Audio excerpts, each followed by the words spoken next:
to a fab day. After all, representation matters. In other words, rain or shine, we've got you covered. Introducing Designs by Deej, your one-stop gift shop for all things handmade and unique. Our products range from our most popular umbrellas, blanket and pillow sets, handmade coasters, and other statement pieces that showcase the beauty of our melanin and natural hair in a beautiful and empowering way. You can find our brand at the sister shop locations in New Jersey and Atlanta, Georgia, or you can visit our website, www.designsbydeej.com. Again, that's www.designsbydij.com.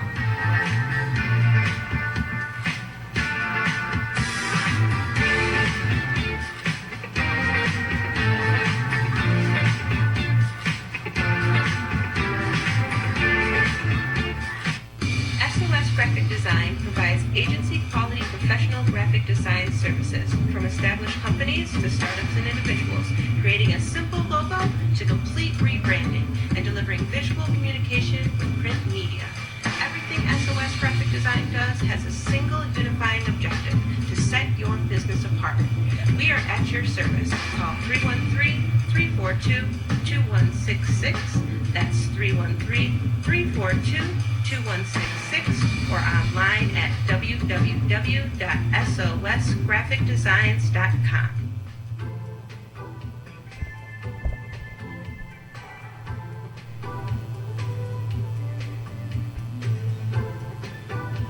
Are your clothes coming apart at the seams?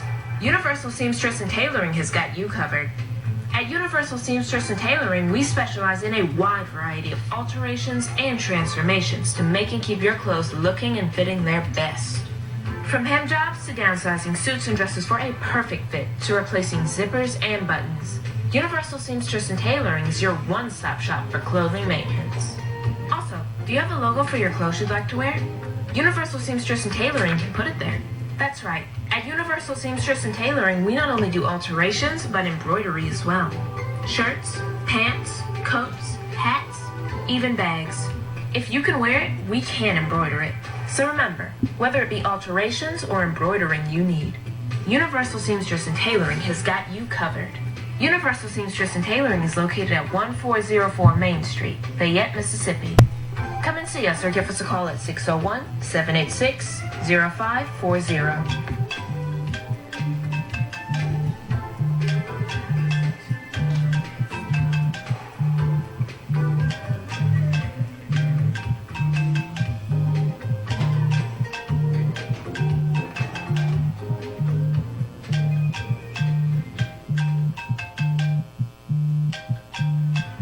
Year-Around Landscaping has been serving Metro Detroit for over 20 years, offering various landscaping, lawn care, property maintenance, and home renovation. Our professionalism has earned us an outstanding reputation, while our creativity, integrity, and dependability have kept our clients returning and referring us to others. At Year-Round Landscaping, we prioritize quality customer service. We treat every client as our only client before, during, and after providing our services. We believe in building solid relationships with our clients and ensuring their satisfaction. Whether you need a complete outdoor makeover, indoor renovation, or routine maintenance, we have the expertise and resources to deliver outstanding results. Our team is committed to providing exceptional service and completing every project to the highest standard. To schedule an estimate or consultation, please call us at 248-843-6139 or visit our website at yearroundlandscaping.net. Year-Around Landscaping. One source, unlimited resources.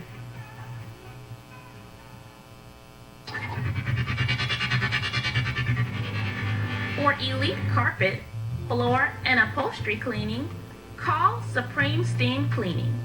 For pressure washing on your house and driveway, call Supreme Steam Cleaning. Flooding in your house or building? Supreme Steam Cleaning's got you covered with our emergency water extraction services. Transform the rooms in your home with floor installation, repairs, and more. Give us a call today at 601-720-5138. That's 601-720-5138. Visit our website, www.supremesteamclean.com, and follow us on social media at Supreme Steam Cleaning. When you need an elite team, call Supreme. For all facets of professional hair care and braiding, come to Sisters Braid 2, located at 18070 Mount Elliott in Detroit. We specialize in braiding and natural styles, knotless box braids, feed-in braids, scale twists for men, women, and children. We specialize in all facets of healthy hair. Try our natural oils to keep your hair healthy. 313-826-0498 or 248-372-1738. Murray, out of the pocket. 7 seconds. 6 seconds. Murray, he's the downfield.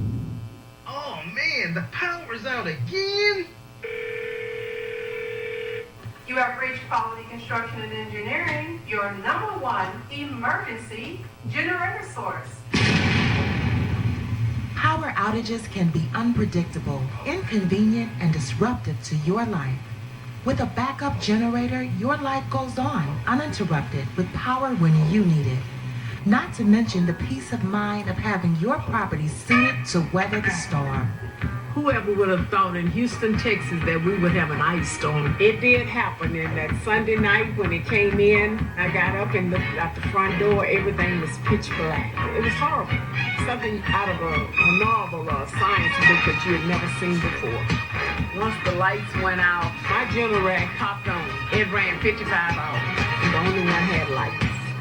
Get your backup generator installed with Quality Construction. We install both residential and commercial generators, so you're always covered. Schedule your consultation with us by calling 1-855-876-9370. That's 1-855-876-9370. Or visit us online at www.powerqec.com. That's www.powerqec.com. Financing is available with low monthly payments and 0% interest for 18 months. That was the best investment that we could have ever made. That's my backup, the generator. Generators with Quality Construction, built tough enough to weather the storm. Capital Area Planning Services offers a variety of services catered to your land development needs. We offer landscape design, residential design, land planning, mapping and consulting services, and more. We have over 20 years of design and land planning experience. CAPS LLC offers services to developers, builders, architects, surveyors, contractors, government agencies, and private landowners. Feel free to contact us to find out which services are available in your area. You may reach us at 601-326-2966. That's 601-326-2966. You can also visit us on the web at www.capsllconline.com. Let us put on our thinking caps to serve your land development needs. The views and opinions expressed on the following show are not necessarily the views and opinions of WHPS, its affiliates, management, or sponsors.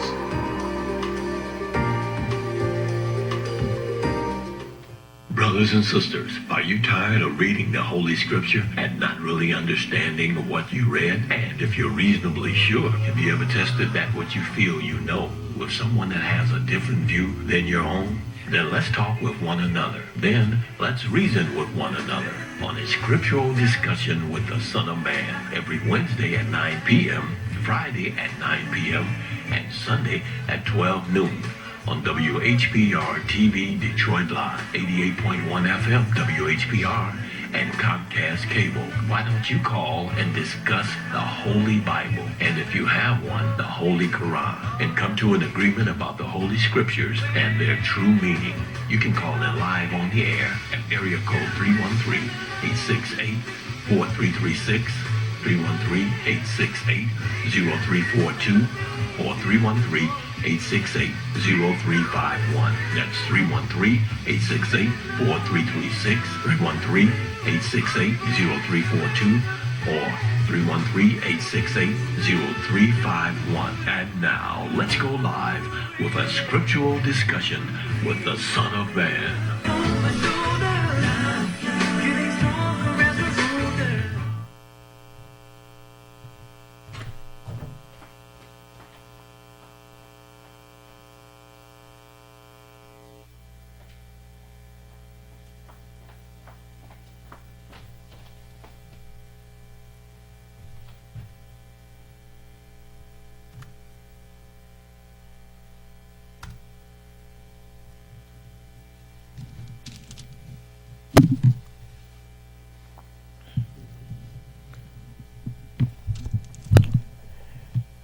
In the name of Allah, the Beneficent, the Most Merciful, the Truthful, and the Most Just, I greet all of you once again who are hungry and thirsty for the true understanding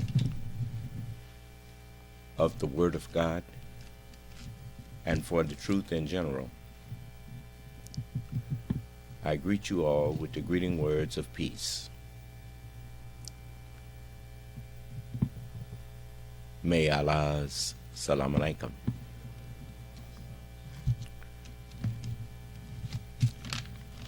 We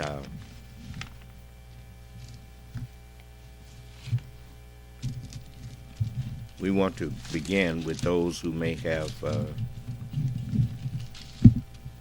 questions or arguments that you would like to put forth.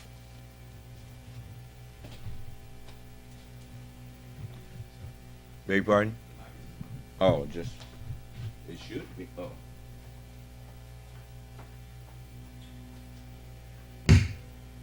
Yes, sir.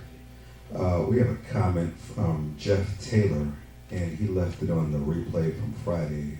It's a very long comment, sir, but he starts out by saying, "Peace. The Son of Man was referenced in 1989 by Dr. Rashad Khalifa, the man who discovered the miraculous mathematical composition of the Quran based on the number 19. He proclaimed that he was indeed a messenger of God." Just a moment. The point that he started off with is actually moot now. Where's this person? I'm here. He's not. I've been here since 1973. Awake and doing this. Well, since 74. So I wasn't woke in 73, but I was awake in 74. Actually, at some parts of 73, I had been awakened. The messenger in 74, he was talking about me when he said that I was dead. He said he was dead, now he's alive. He was lost, now he's found. And he said, "Come on in, brother." Now that was February of 74. So actually by the end of 6 months after I had been under his teachings, he had woke me up. You know, I wasn't fully awake to the knowledge of who I am, but I had accepted the fact that the black man is the grantor of dominion. The black man is God. And I didn't realize that, I was the black man that he was talking about at that particular point in time. I had to grow to that. But this fellow that you're talking about, some mathematical formula of the Quran, if you had a mathematical formula of the Quran, then you are calling the Quran a lie, because the scripture says that as far as the understanding of the Holy Scriptures go, the understanding of it came with it already. it was not no. I want him to get to the part where he says that he got the mathematical a number that unlocks the Quran. The only thing 19 was talking about was the letters in my name, Marvin Ahmed Muhammad. Over it are 19, and we have made none but angels wardens of the fire. And so and over it is MARVIN, that's 6. AHMAD, that's 6 and 5 is 11. And MUHAMMAD is 8. And 11 plus 8 is 19. And because all of the holy angels was told to bow down to the man that God made, then over it are 19. Because the angels can only do what I tell them to do. Just like you all. When I tell you, do this or do that, you refuse. If I say don't do something, you go do that. But there's an old saying, fools rush in where angels fear to tread. When I ask you to go into the Holy Scriptures to find something to fight me with, I hear crickets. That's because all of the angels come with me. All 144,000 of them. So where does that leave you? Okay, now, go ahead, read it. Yes, sir. He said the man who discovered the miraculous mathematical composition of the Quran based on the number 19. He proclaimed that he was indeed a messenger of God. I believe him. Here is the proclamation. And then he said, he has here below that, one unified religion for all the people. That's the title. And it says, all religions of the world, Judaism, Christianity, Islam, Hinduism, Buddhism, and others, have been severely corrupted through innovations, traditions, and the idolization of humans, such as the prophets and the saints. God's plan, as stated in just a moment. He told the truth there. The man, if the man said that, the man told the truth there. All of the religions of this world are false, but that's not no new revelation to us. That's in the Holy Quran and in the Holy Bible. In the Holy Bible, it says in the 19th chapter of the book of Revelation,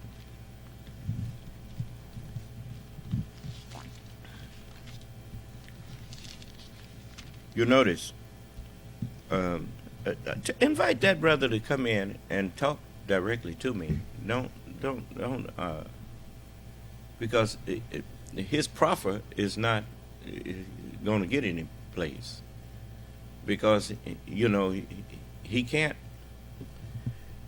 This is a live broadcast that I do. The only reason you heard those rebroadcasts was because I was on the highway, traveled to California for the past week. I and some of the believers, we went on a pilgrimage of sort. I let them see where I grew up and all of that kind of thing. And they got to meet a few of the people that was in the nation with me, and they were happy to see me and my followers, and so they. I think it was a fruitful trip. I'm still kind of recovering from it now. So the brothers had to come wake me up this morning. Anyway, I left my phone. I don't know how I messed around here and left my phone normally I set the alarm on was in here at the podium. so you know. Anyway, so I'm not feeling fully fit for my job this morning, but I'm here. But anyway, brother, if you want to be taken seriously, you need to stop following the example of liars. You notice Donald Trump, when he has a chance to be taken seriously in a court of law, he sits silent and takes the fifth. And you know what Donald Trump said about people who take the fifth. He said that only guilty people or criminals take the fifth. Let me see if I can find that. Let's see. You know, where the book says that every idle word, every false word, an idle word is a false word. Like an idol God is a false God. And I'm going to get back to what I started with you in a minute here. But I wanted you to see these things because you need to know that I'm not a liar. If I tell you something, you can count on it. How many of y'all don't know that when Donald Trump tell you something, you can't count on it? Because he makes up stuff in the moment. It's not something that he foreplans. He just makes up something to say in a particular moment. Let's see here.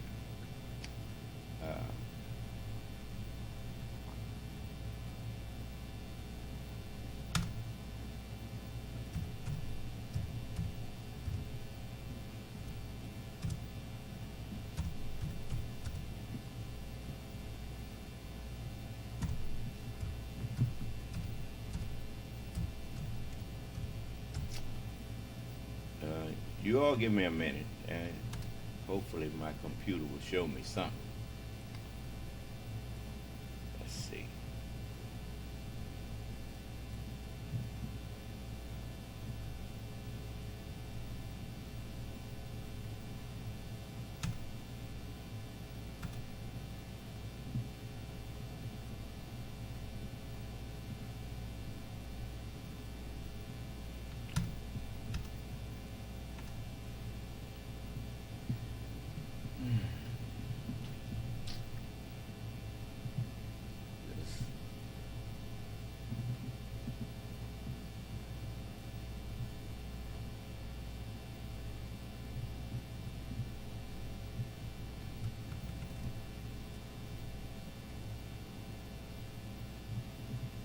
Just give me a minute. I'm looking for something. And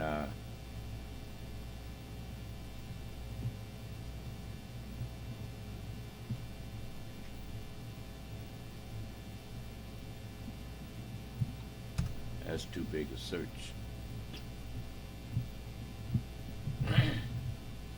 You know, the one thing I will confess to is that I don't too much know what I'm going to teach on until I get at this podium here, as I've told you many times.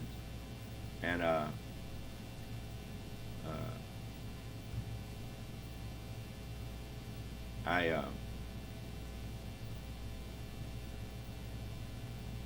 was told don't give any thought what I should say and talk about, because it would be given to me at that same hour. So just like now, you gave me something to teach on, and that's what I'm gonna do. And Did I let him finish? Did I let you finish reading? No, sir. It's really long. But, it's really. yes, sir. Okay. Look, put a asterisk next to those points, and I'm going to try and, that's what. Let me tell you something. People who would rather write letters than to have a substantive conversation with you is like Donald Trump when he was in court. He'd rather come out and talk to the press than get up on this witness stand where it really counted, where he could express his innocence. You understand? So go ahead and read it. And can you put the letter up there? Yeah, we can do that, sir. Let them read it let them see what these people doing, what they have to say.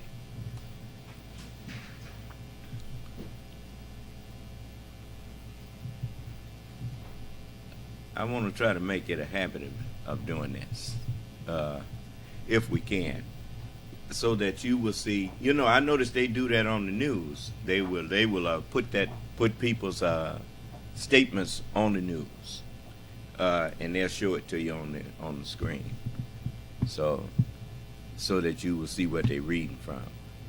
What is a page long?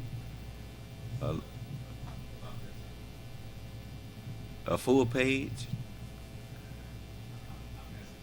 Okay, go ahead. And start from the beginning.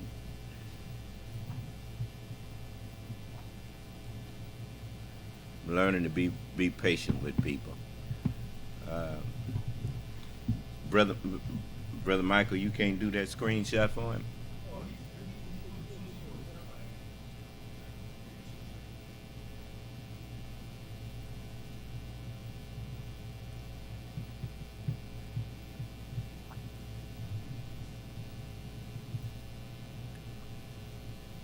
While y'all looking, I'll be right back.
Okay, you got it?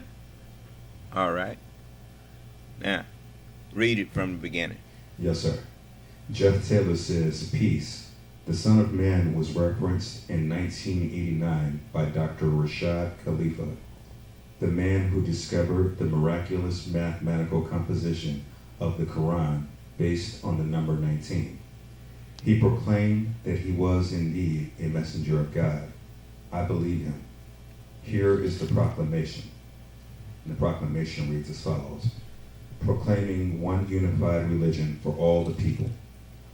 All religions of the world, Judaism, Christianity, Islam, Hinduism, Buddhism, and others, have been severely corrupted through innovations, traditions, and the idolization of humans, such as the prophets and the saints. God's plan, as stated in the Old Testament, Malachi chapter 3, verse 1, the New Testament, Luke chapter 17, verses 22 to 36, and Matthew chapter 24, verse 27, and this final testament, chapter 3, verse 81, calls for the sending of God's messenger of the covenant after all the scriptures have been delivered. The main function of God's messenger of the covenant is to purify the scriptures and unify them into one universal message to this world from the creator and sustainer of this world.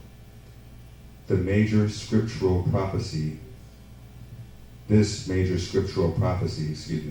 has now been fulfilled. God's messenger of the covenant has arrived, supported by overwhelming tangible proof. See Appendix 2. The purification and unification process has begun. God's plan is supported by God's invisible forces, and the enormous dimensions of this divine plan is manifest in the recent exposure of false religionists and the removal of such anti-freedom barriers as the Berlin Wall, the Iron Curtain, and the Bamboo Curtain. Henceforth, there is only one religion acceptable to God, submission. Anyone who submits to God and devotes the worship to God alone is a submitter. Thus, one may be a Jewish submitter, a Christian submitter, a Buddhist submitter, a Hindu submitter, or a Muslim submitter. You ain't scrolling it on the screen, brother.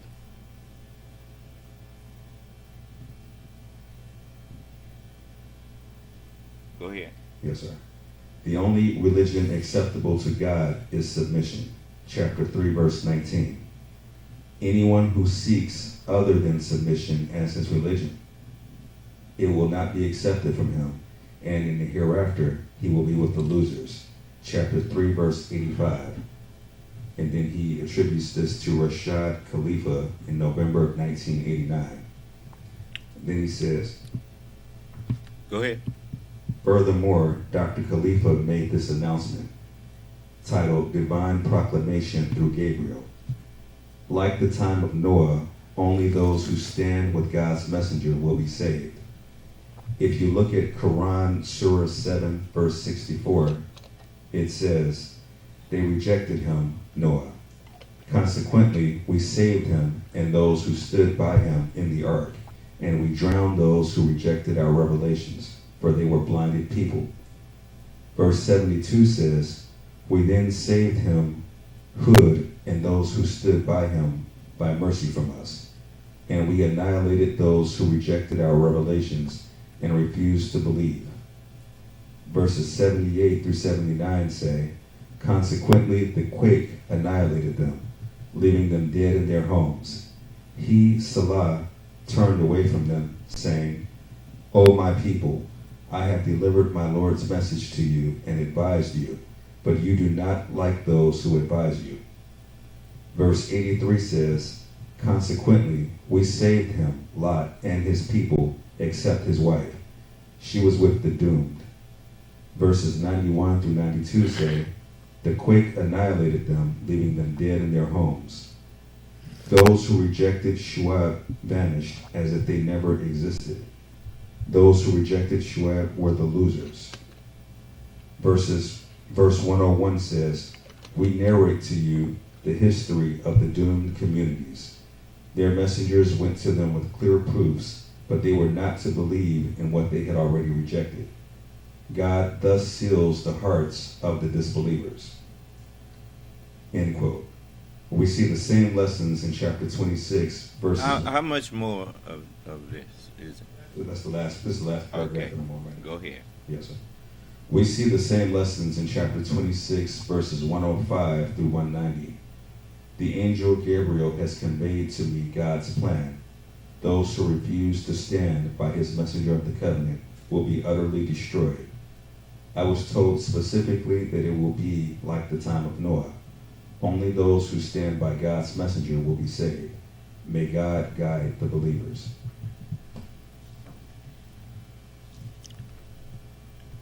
So, just about everything he said about me, he got it from me. But nobody telling you nothing about no messenger of the covenant before I got here. I've been teaching on that since 1975 and telling you that that's me and been proving it. Now, you're going to get yourself in a world of trouble stealing my teachings and then giving it back, regurgitating it back to me as though you thought it up. And who is this fella that you out there talking about? His name is Rashad what? Rashad Khalifa. Rashad Khalifa. Why is he hiding instead of coming in here having a conversation with me after he stole some of the things that he heard me say? Then want to come back and give it to you in another form. That's the way people did the Honorable Elijah Muhammad. But, as I said, Donald Trump has manifested a way to people that they can try to hide in plain sight. Do you understand? Is like this courtroom thing now. I didn't know that they did not. That's a common practice, I guess, in New York, in that superior court, that they don't take cameras in their courtroom. They don't let. It don't make no difference who you are. They don't let cameras in the courtroom, and that is that is unfortunate in the sense of a man that was president of the United States had been put on trial. But I thought some of the news media did a pretty good job of covering it by, I know MSNBC did a pretty good job of it. And just stating what happened in there. And, I was talking to one of the brothers, a few of the brothers, about it was either one or a few of them. It's been well, a week now seems like a long time ago. It could have been 2 days ago, and it seemed like it was months ago that things is happening so fast that but just like when they was reporting that some of the people was reporting the fact that Donald Trump was sitting in the courtroom stinking up the courtroom, but it was it showed the dignity of the judge and most of those that was concerned not to even address that. To that is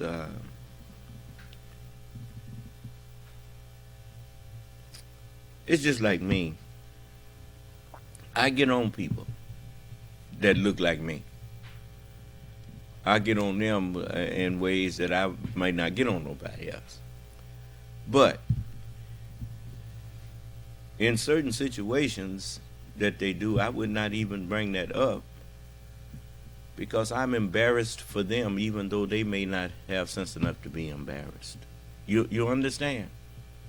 And that's one of those cases where I think that every Caucasian in the courtroom was embarrassed for him. Do you understand? And so, which I can understand that. Because it's, I see some of my people, boy, just completely out of their mind. And they brought that on themselves now. Understand? Whatever drug you took and all of that stuff, you can blame the ones who sold it to them and the one who made it and all that to a point. But you remember that Flip Wilson character? When he used to come out there and say the devil made him do this. The devil ain't made you do it, except the devil that's in you. Do you understand? And see, whenever you say the devil made you do something, well, understand something. The Holy Quran says that when they are alone with their devils, your devils are, I'll show you an example. They have an old saying that thirst is what? The devil of the desert. Yes. When you go out on the desert, you better take you some water with you. Huh? I don't care how good you feel on your trek out there. You're going to meet the devil out there in the desert. And the devil of the desert is thirst, because the once you get real thirsty and don't satisfy that thirst, then the thirst will make you see water where there is none. Do you understand? And so it's like people get hungry and say, I don't like so and so, I don't like this food or that food. You get hungry enough, you'll be surprised what you will eat.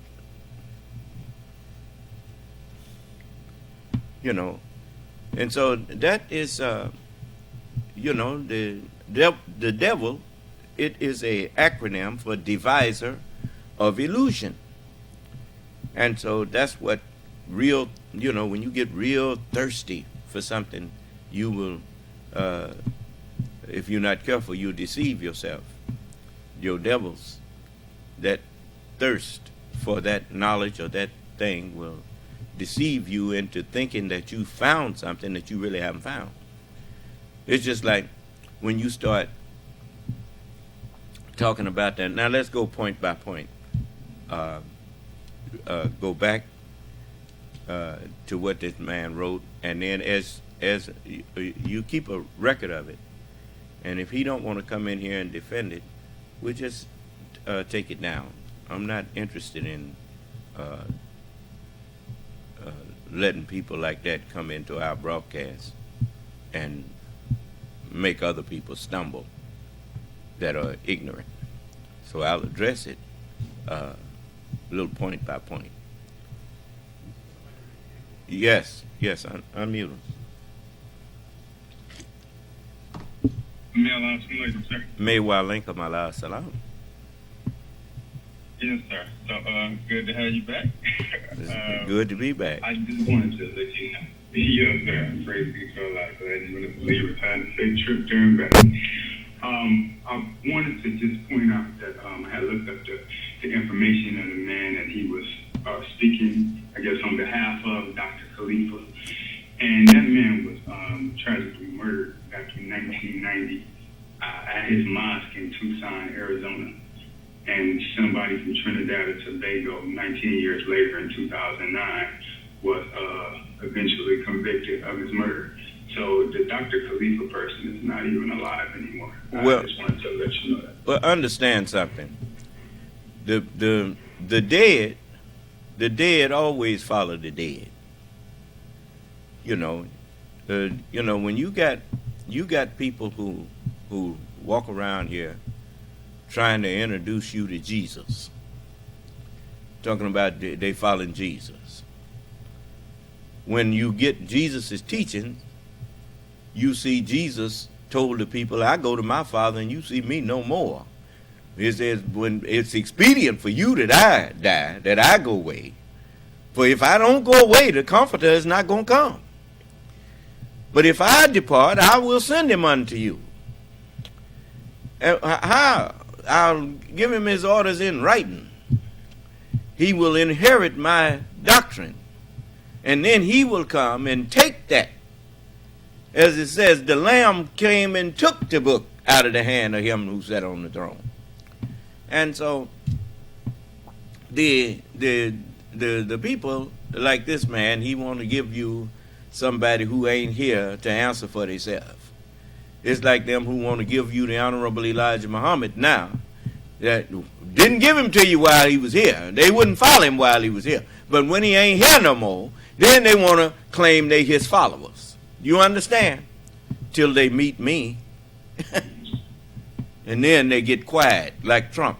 He sat there in court and heard them people making all those statements about what he did. Hope Hicks, David Pecker, and the ones who was the most damning to him, he sat there and his lawyers didn't try to even dethrone what they had to say. Huh? Then want to talk about Michael Cohen is a liar. Michael Cohen is a liar. Well, who was he lying for the past 10 years that he worked for Donald Trump? He was lying for Donald Trump.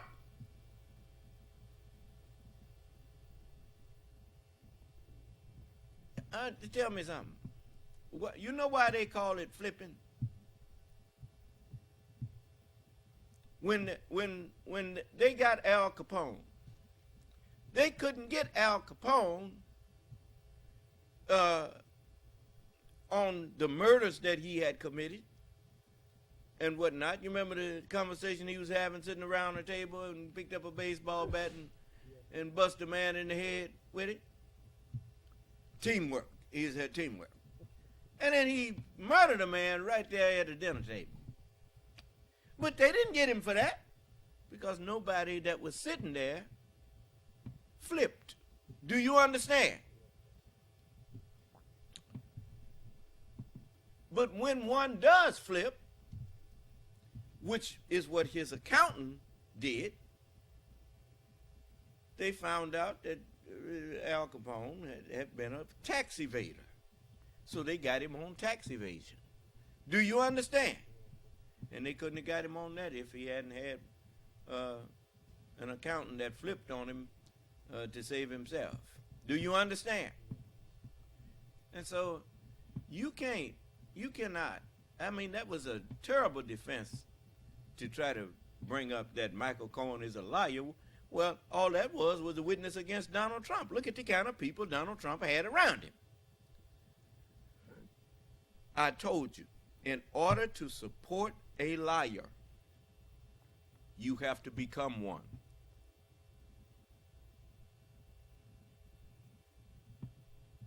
Hope Hicks wasn't crying because of she was sorry for Donald Trump. She was crying because she knew that in order to support him, she had been lying. And she knew that the ones who was asking her questions knew it. Huh? But they didn't want to ruin her life. You know, I mean, what was she, in her 20s?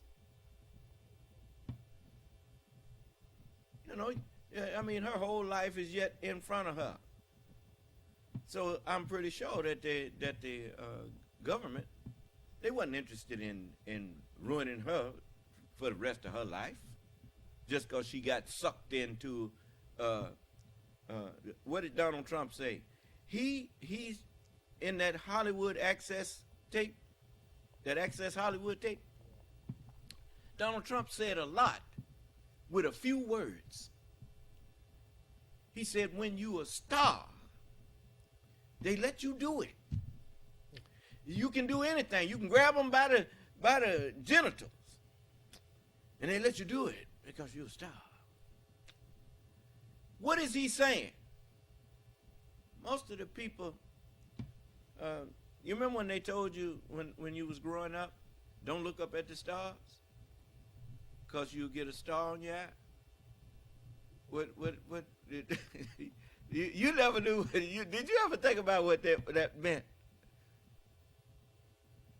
Well, I'll tell you what it meant. That people that get starstruck, they look at somebody who's achieved what they think is the greatest thing in the world. And they out there in this dark world, and they just shining like a star. And then they fall all over themselves for this person. They get a star on their eye and they go blind. It blinds them to what kind of person that person really is. It's just like some of the brothers who was following Royal at a certain point in time, and some of the things that he was offering as bribes, they fell for it for a time. And when they got in private with him, they realized that he wasn't what he was personifying in public. Do you understand? And that's what most people, you even see some of that on television when they say don't look too much forward to meeting your hero, because you may find that you be disappointed when you meet him. Do you understand? Because most of what people show you publicly is, you know how people, you don't go out in public with your worst clothes on. You go out with your best clothes on. You be on your, so in public they on their best behavior. do you understand? In private they let it all hang out. Huh? And so that's the thing with it's just like the one thing Donald Trump has in common with me is that he the same in private as he is in public. He's just nasty. Do you understand it? I'm the same in private as I am in public. I'm the Son of Man, period. And my followers know that. You see, that's why people when they get to, I tell you what, go out there and meet somebody and let them tell you how nasty attitude I have in private. Let them tell you that, Matter of fact, all y'all that know that about me, come on in here and tell people I got a nasty attitude.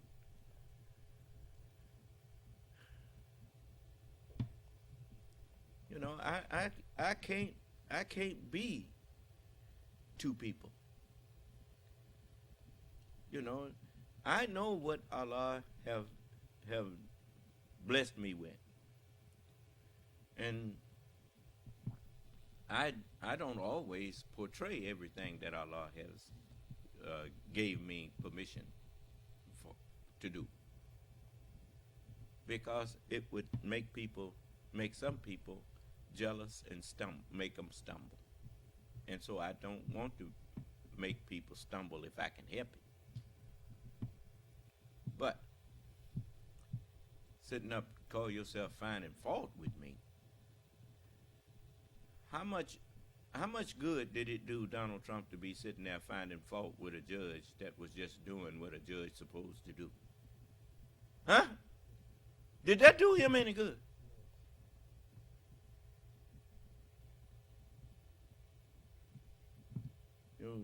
So judge not, that you be not judged. Condemn not, that you be not condemned. For with whatsoever judgment you judge, you're going to be judged.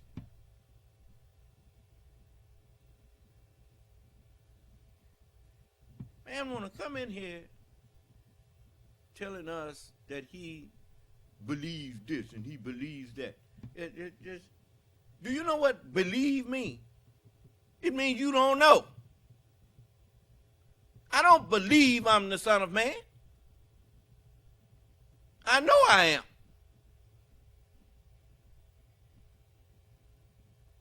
How in the world I'm going to get you to have faith in me and I don't even have faith in me? That's crazy.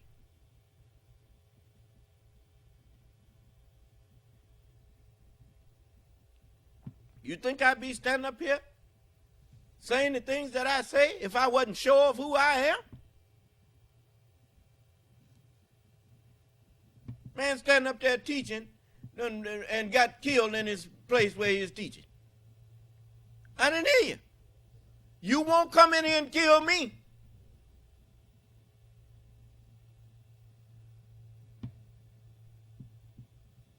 And I ain't walking around here with no guards either, that you can see. But I'm guarded. And if you don't believe it, you start thinking about ways you can do harm to me and see how far you get with that thoughts. These little creatures that you breathing, they know what you're thinking. When you feel that tightness in your brain, you realize that you better leave them thoughts alone.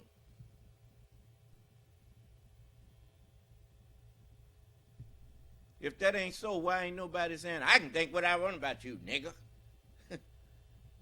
Yeah? But just come on in here and brag about it.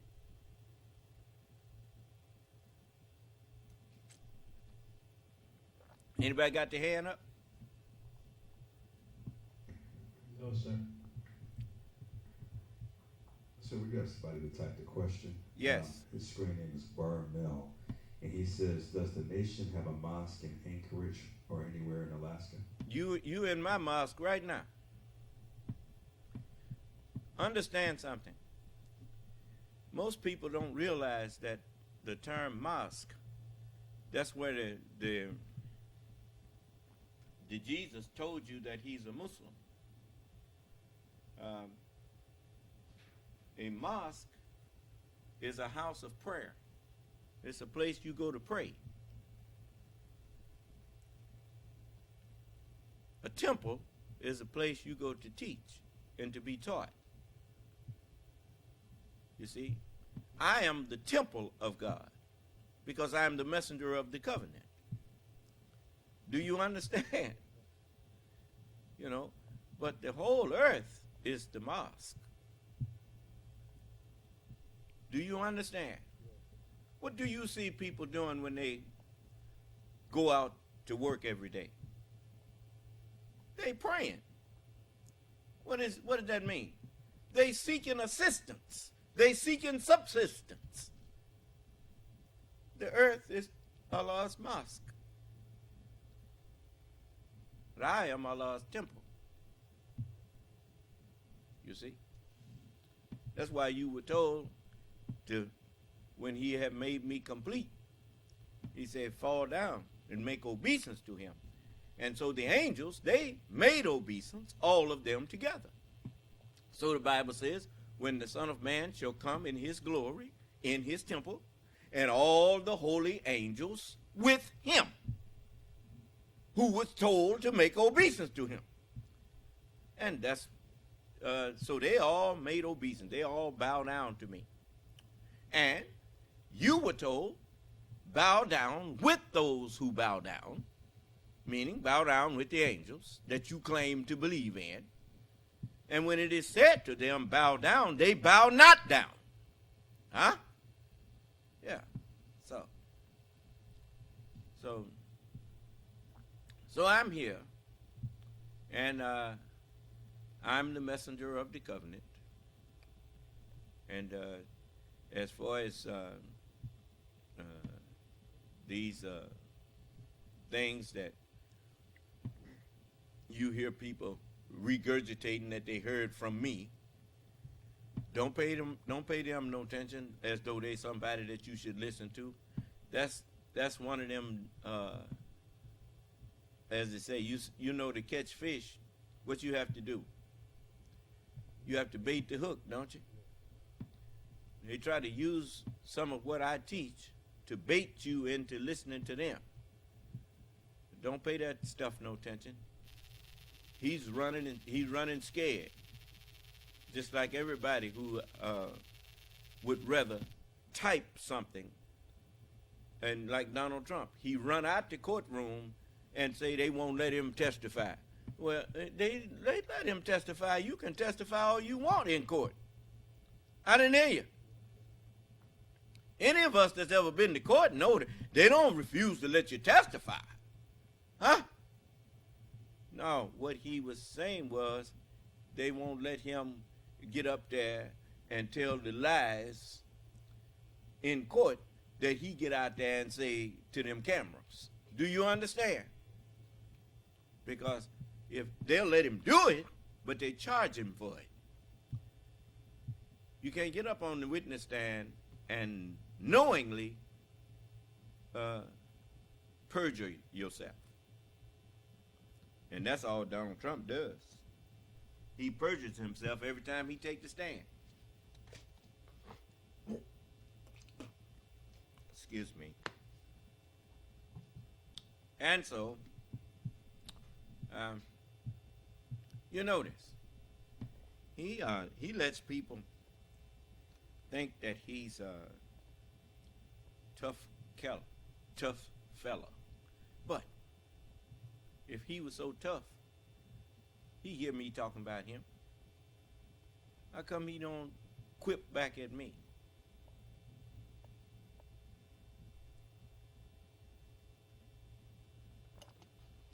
Because you ain't nobody. You ain't nobody. That's what he said.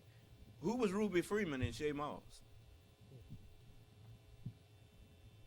Obscure election workers just doing their job, and he get out there and sick his dogs on them. His fellow dogs. His wolves. You know, wolves run in packs, you know. They always got a chief wolf there. And he send the other ones out to do, and he lead them out there to attack the prey. Excuse me. I told you, as much talking as I do, I'll either get hoarse or my throat will get coated with mucus, and that keeps me from getting hoarse, but it makes me have to clear my throat a lot too. You notice you've never heard me hoarse. So that's because you think Allah send me with a weighty word and then let me get too hoarse to say what he got to say. And you know I talk loud, and by the time a preacher get through hooping and hollering up there, you'll hear him, you hear his voice, and he get raspy, and he tell you he losing his voice. That's because he ain't speaking God's word, he's speaking his own words. But you think Allah sent me with his word and then let me get hoarse? No. He protects me. He upholds me. That's why you see people that get in front of the public and they'll print something and hope that you'll get there and read it. But you hear me calling them out and they don't show up, which tells you that what they printed, they don't have no faith in what they printed, otherwise they'd come in here and argue it with me. Do you understand? Now, read a little bit further, because I had told the people to turn to the 19th chapter of Revelation about those religions all being false. Well, both books tell you, I've taught on that I don't know how many times. I'm the only one with the true religion. So was he just putting that there for what? To distract people from me? For somebody who done died, who got murdered? Where in the world do you read that the Son of Man that's going to judge the world going to kill him?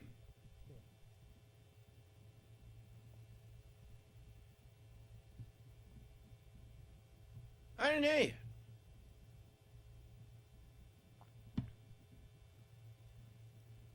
I can't judge the world if the world kill me. Allah told me, he said, Son of man, be not afraid of them. Be not afraid of their words, nor be dismayed at their dirty looks. I put dirty in there. Because you know, if it said be not dismayed at their looks, meaning the looks that they give you. You heard that old saying, if looks could kill? Yeah.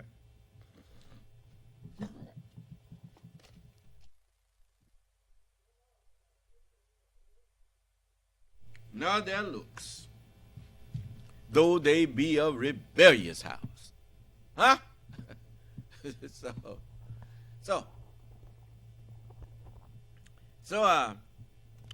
That 19th chapter there of the book of Revelation, it tells you that I would declare war on all of their religions. So it reads as follows in the 19th chapter of Revelation and the 11th verse. It says, and I saw heaven opened. Well, no man was able to open the book, neither to look thereon. The book is the heaven that it's talking about. Just like these continents. You'll notice, the continents are 7. And God called the firmament. That's what continents are. They are in them. They are surrounded by water. Most of them. They got. They come up out of the ocean, and you sitting on the top of mountains here.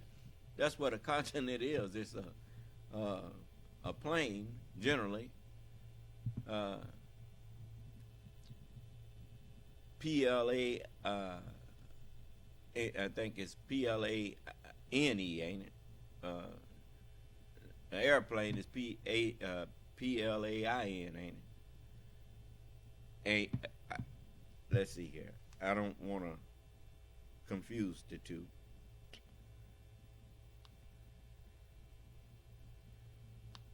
All you English teachers out there, somebody could have intervened. Airplane. Yes. It's PLAIN for the plane, like the mountains and then the plains, like that song. For the purple mountain majesties above the fruited plains. Yes. And so you are living on the top of 7 mountains. We call them continents. Now, why do we call the, this question came up while I was traveling. I told you when I travel, I always, it gives me time to think on things that just come up. I'll always go with me wherever I go. And I don't ever stop thinking about the beautiful universe around me. That I wondered where that term country,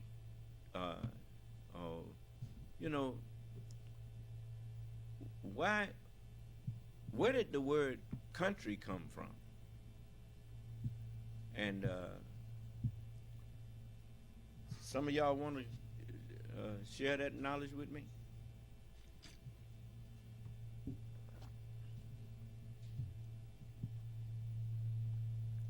We understand that the continents are the heavens, but the book says that. The book says that God made the firmament. You see, I tell you what, say the word firm and then meant, and say it together, and you'll see that it sounds like it's an A between them, because the word firm ends with a M sound. And so when you say firmament, and it sounds like you add an A to it, but that's not the case. The water was unfirm once it was unfrozen. And so, as he says, let there be a firmament in the midst of the water. That's how we got here. We was a firmament in the midst of the water membrane inside of our mother. Do you understand? And so that's the throne. The throne of truth is the brain of man. The heaven is God's throne. When you understand that God is the truth, then you understand that the brain of man is the throne of God. Now, understand something. His throne is ever on water. I mean, you look at all these creatures walking around here that's got a brain. The truth is on their brain that teaches them how to do the things that they do. Do you understand?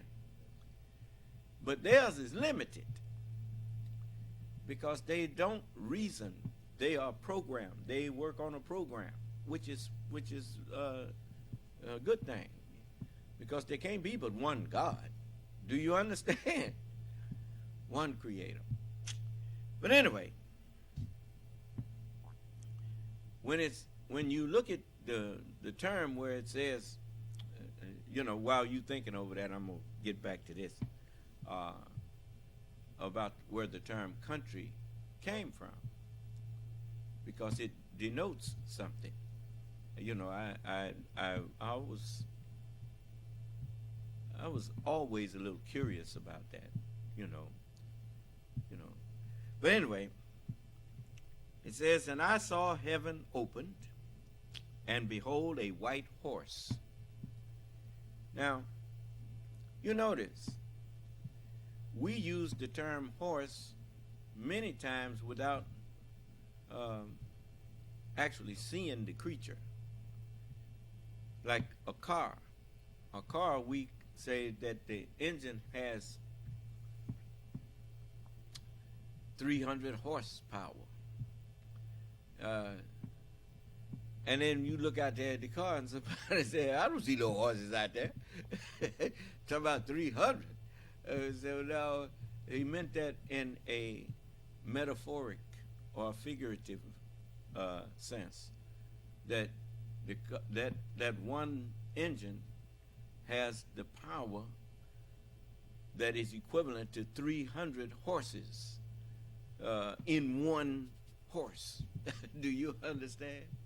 And so, likewise, when rulers traveled, they took camels in many places, and they took donkeys, but their most pride, when they really was showing off, they had them Arabian stallions, and they used horses for battle and for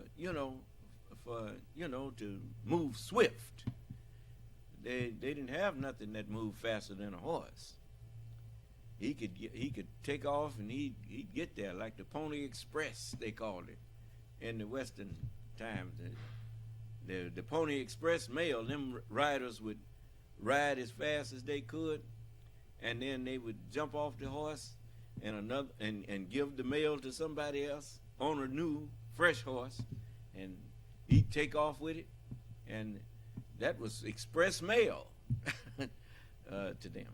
So horses have been used throughout history for battles and for swift transportation. And so The scripture says in the first chapter of the book of John. Hold on to Revelation now. We're coming back to it. But you need to see that the scriptures have connection to each other. That's what's meant over there in Ezekiel when it says, and the wings of the living creatures. They all, let's get it in just a moment. As it says,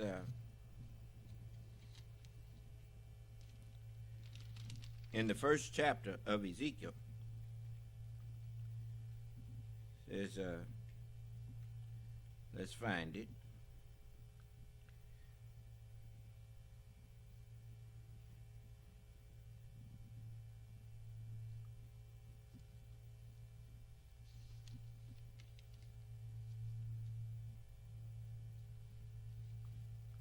Give me a minute.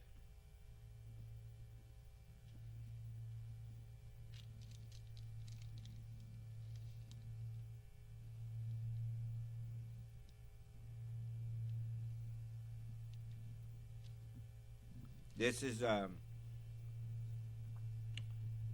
going to start at the 4th verse. It says, and I looked, and behold, a whirlwind. Remember the scripture say Elijah went up to heaven in a whirlwind?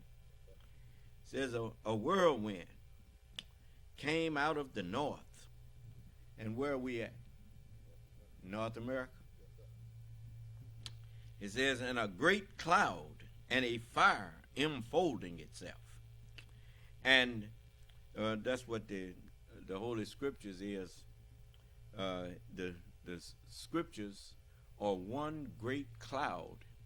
And you know how Scriptures open and close. They fold. Is that right? Enfolding itself. And a brightness was about it. The light shined in this book, but the book did not comprehend itself. Do you understand? The light shined in darkness, and the darkness comprehended it not. And it says, and out of the midst, if you want to understand this, that I'm not making this up, you notice in Star Trek The Motion Picture, in the end, V'ger wanted to contact its creator, and they found out that V'ger was actually Voyager 6, and then the creator was human beings. Do you understand? And the creature wanted to become one with its creator. Do you understand? And so they started explaining it all in the end. Now I'm explaining this to you. And then it says, and out of, these books came from men. They didn't come from spooks. Ezekiel was a man. And this is what came from that man. Do you understand? That no other man could understand, because that man was the supreme being of his time.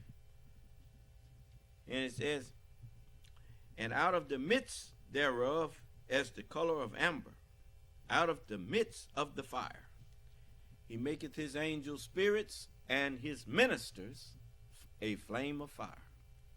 It says, also out of the midst thereof came the likeness of 4 living creatures,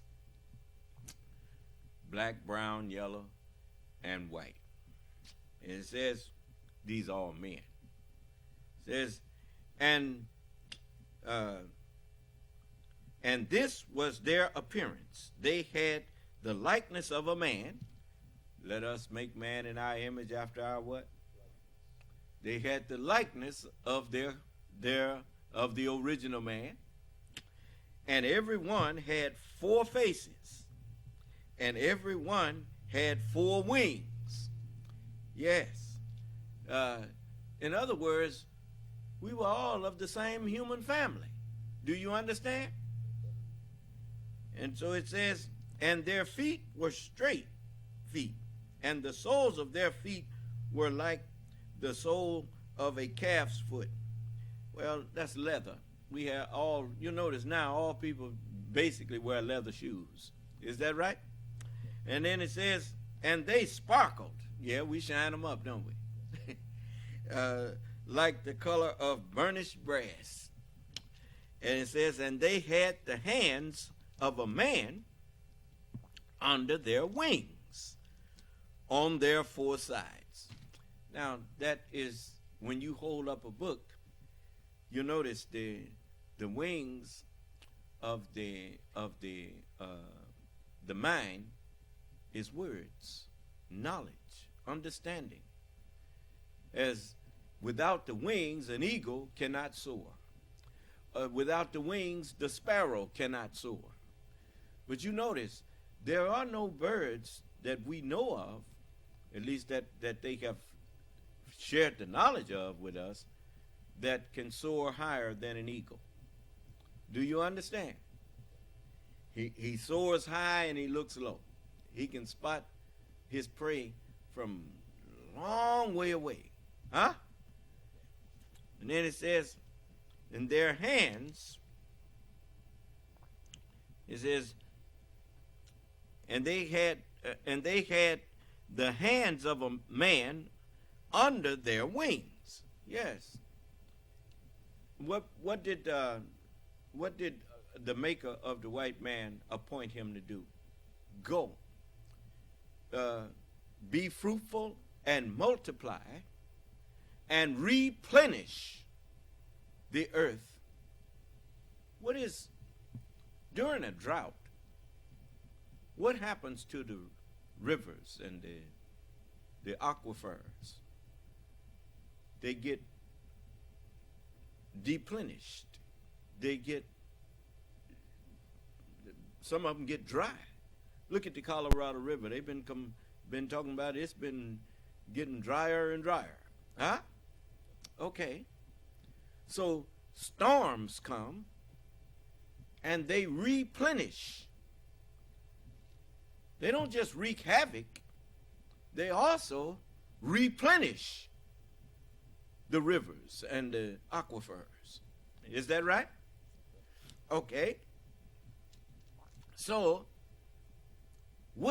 how does man, what did the white man do in his time of rulership?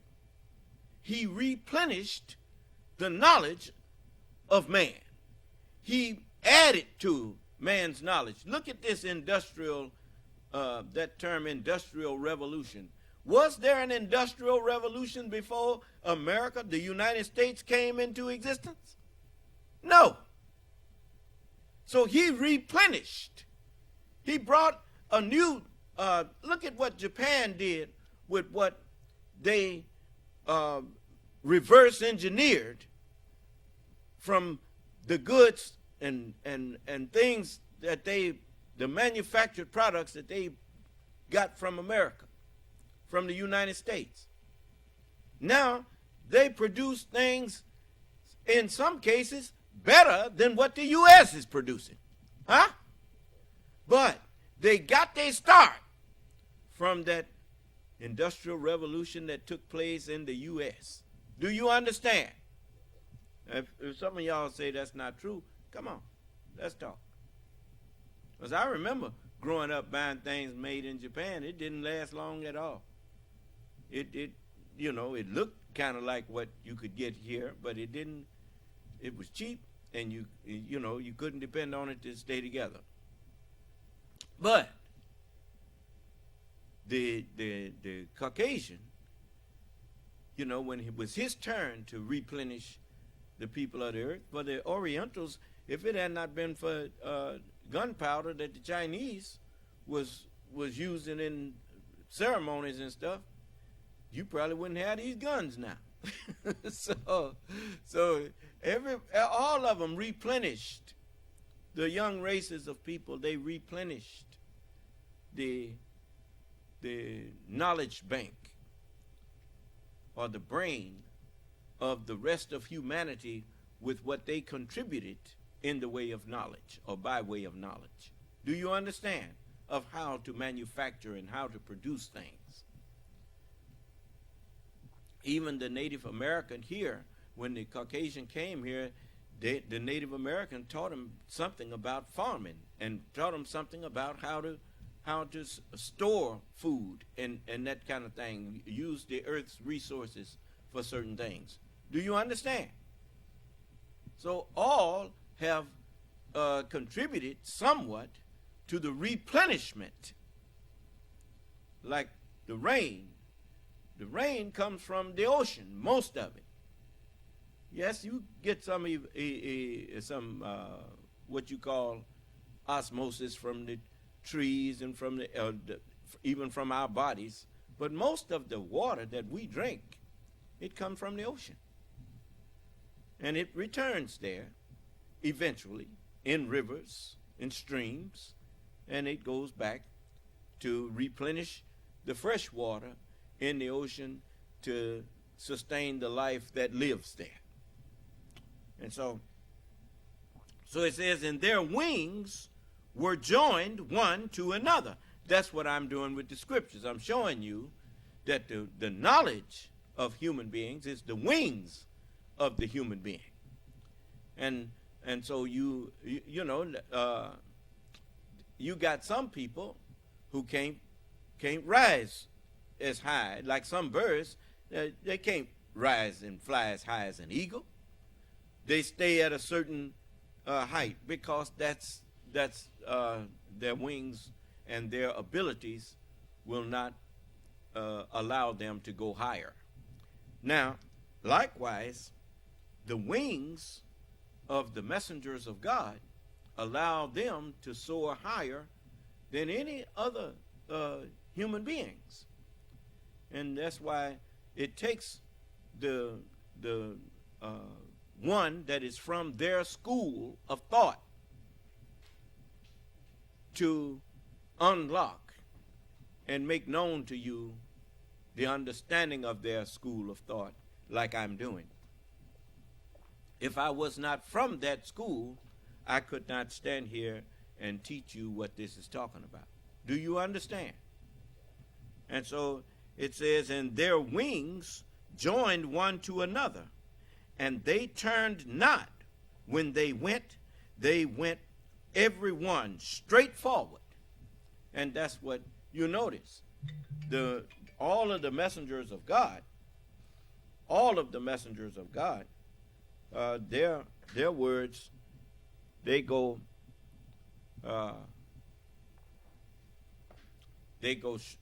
straight. They follow a straight path, and they don't turn away from what the other one left. It's just like when we was driving across country, looking at all of them magnificent things that the Biden administration has set in motion with these highways and things, and all you could do is just marvel over the fact that, I know I was, as we was coming through, what was that?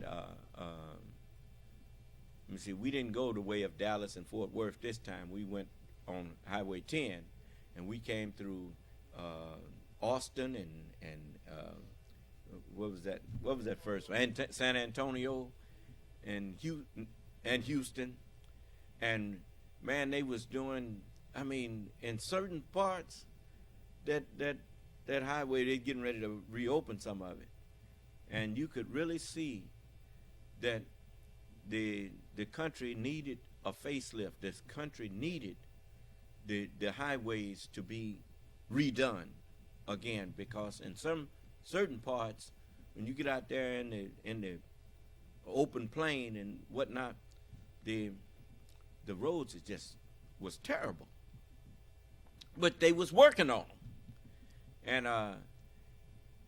And people look at all them trucks, man, you pull into the rest areas, you just see just lines and lines of truckers parked in there getting some rest before they get back out on that highway. Man, if you don't take care of them highways, all of them goods and those goods and service products that trucks are bringing back and forth from state to state, man, you won't have them goods because there won't be no way to get them to you. And so it all goes together. I mean, as I look at the term Department of Transportation and that kind of thing, and you got a lot of the inspection stations across country must have been defunded, because I never saw a place where they usually have scales weighing things to make sure that the highways don't get tore up. They was closed. Y'all better wake up.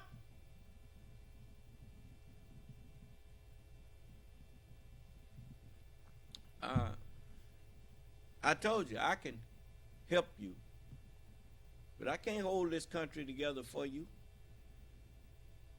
any more than don't you know, if I could hold my people together and could be their keeper, I wouldn't have to be standing up here appealing to their reason. You know, I'm having a hell of a time trying to reach black people to get us to take a lesson from the intelligent Caucasian people who made this happen in this country. And if you ride all over this country and look at all of them structures and the freeway systems and all of this stuff, this man been busy for the past 200 and some years.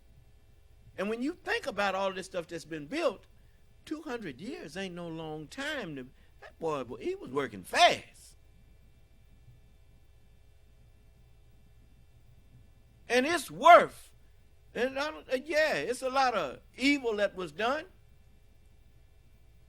but it's a lot of good that you can see in it too. And if you're going to make judgments about somebody, you can't just take their evil into consideration. You got to. They have a right to a defense, as well as the prosecutor has to come in and put on evidence against, and then you listen to evidence for. And if you can't show the evidence that may speak in their favor, if you don't want to let that in, you're not fit to judge them.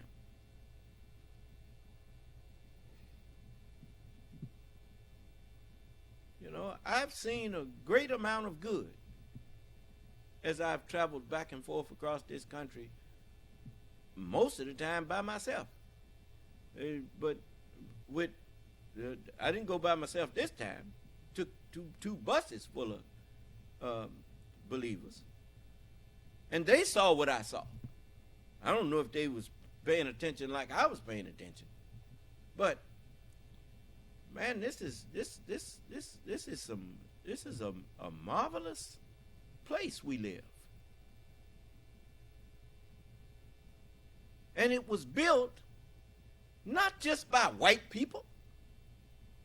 About some of everybody that you can think of all over this planet lives here in the United States of America and have made it the great place that it is, in spite of the human character flaws.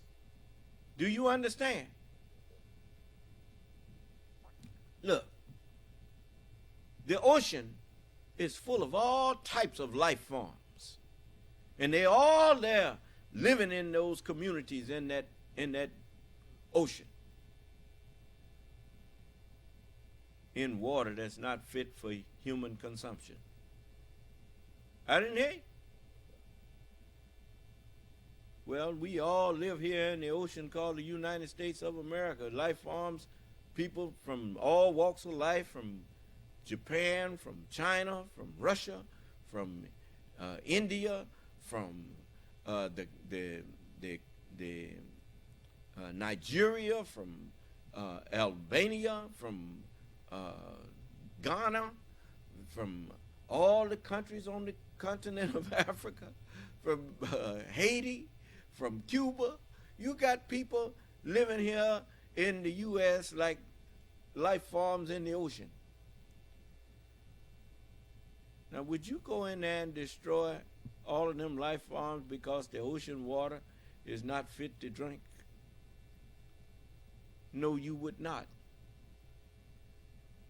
You would figure out a way to purify that water and use some of it for your consumption, while those life forms that's in that water are also sustained by it. Do you understand? You don't throw the ocean away because you can't drink the water. You purify the water. That's what the sun is constantly doing. The sun is the great purifier. And that's what I'm here to do with the knowledge. I'm purifying your understanding of this book now. And purifying your understanding of, it's like me and one of the brothers, we had a kind of sweet, sour moment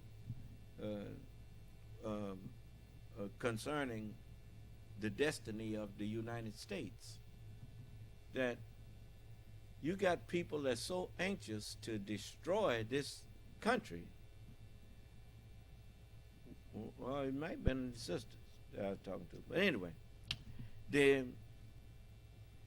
and if you ask them, what are you going to replace it with? Certainly you don't destroy a mansion that may have some termites in it, or that you done got kind of disgruntled with some of the physical features of it.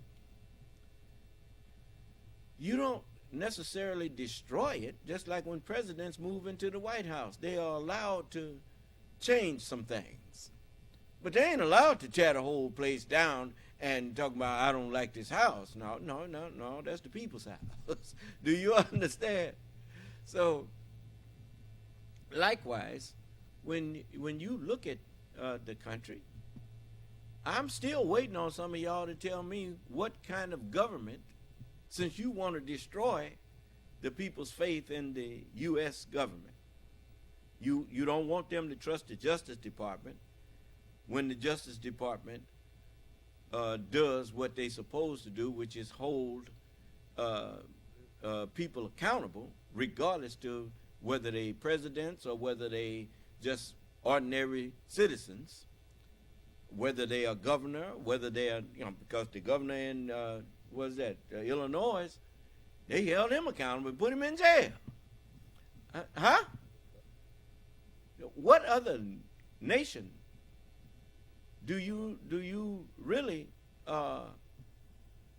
find that can call itself a truly democratic republic that can't hold those who the people elect? If the people elect you,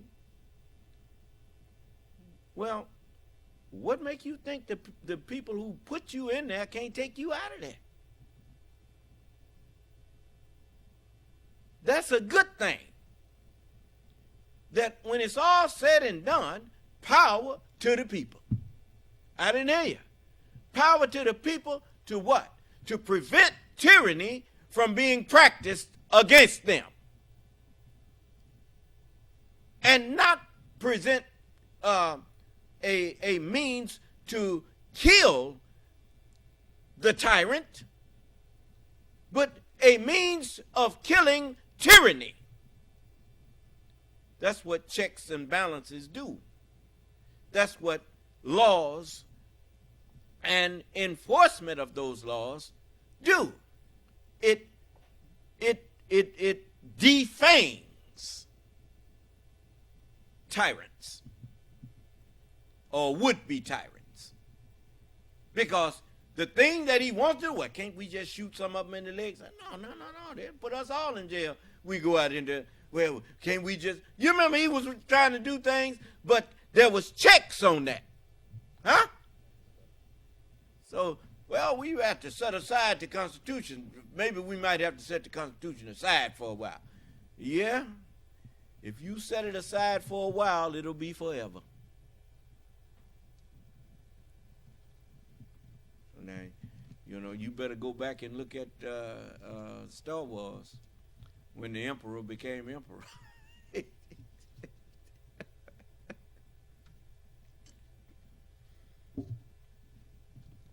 But anyway, so you see here it says, and their wings joined one to another. You see how I'm joining the scriptures with other scriptures? Like the highways. The highway in California was joined with the highway in Arizona. The highway in Arizona was joined with the highway in New Mexico. And the highway in New Mexico was joined with the highway in Texas or El Paso, and all of them, and all of it is joined together. So likewise, all of the scriptures in my brain are joined together. Do you understand? And so now as we see that their wings touched one another. Huh? Is that what it said? It says their wings. It says, and their wings were joined one to another. You notice the Bible have 66 books in it. Huh? And the wings is four wings on it. And you notice every page is got print on both sides. And so when you open up a book and look at the pages that's facing each other, it's two on each side, top and bottom. So that's 4 wings. Do you understand? So all praises due to Allah. And it says, and their wings joined one another. And it says, and they turned not when they went. And these books, I can hold these pages as long as I want them. They won't turn on their own. I have to turn them. Do you understand? And you hear the term, turn the page. Yeah, but they turn not. And it says, when they went. When they were spread all over the if you can't open a book, then you can't turn no pages in it, can you? I didn't hear you. How you gonna turn pages if you can't open the book?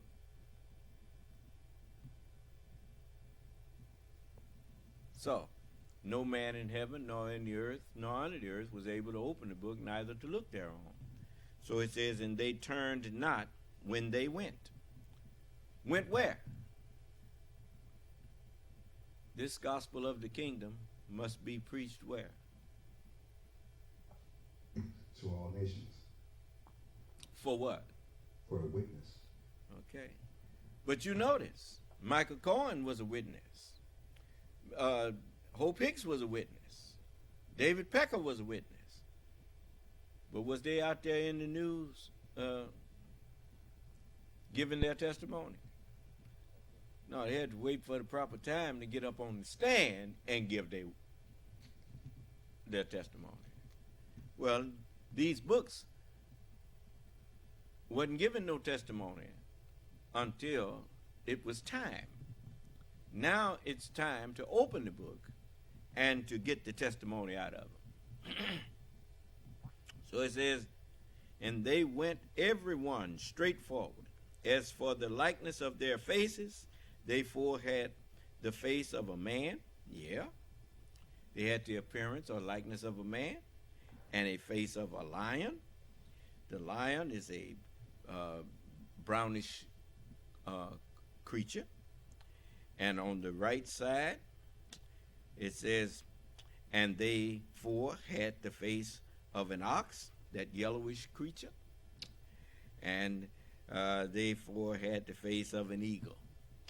And you notice the national bird of the white man here is the eagle. Even Hitler had an eagle, All of them had the eagle. Why? Because he's that white, that got that white head and that yellow beak, blonde hair, and all that, That's so they four.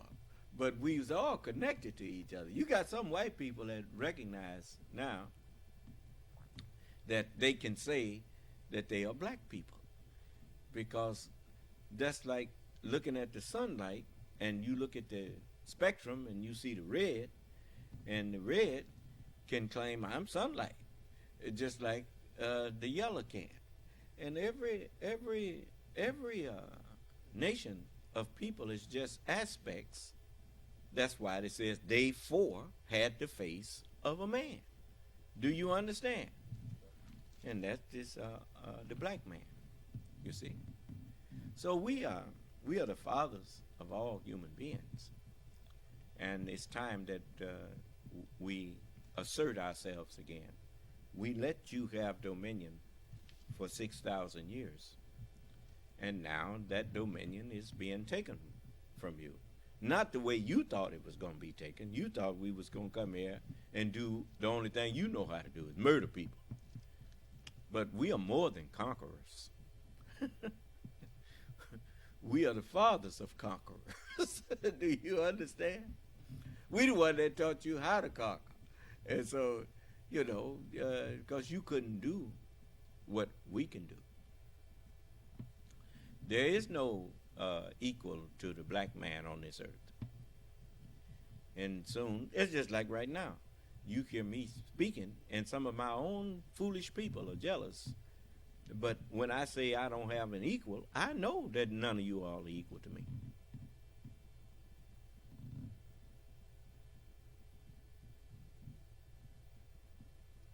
I'm the one, period, that the book been telling you was coming, who is the supreme being. There's no such thing as supreme being if there's an equal to him. I didn't hear you. You sit up and you do things to show that you are not my equal. Just like you slip in my class and you put a note there with some of your judgment on there.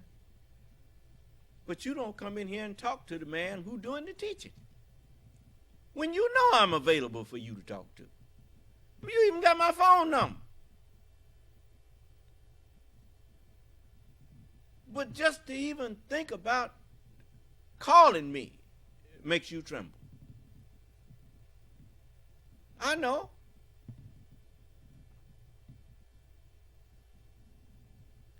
So, now how you gonna assert yourself as somebody to be teaching while you afraid to confront another teacher?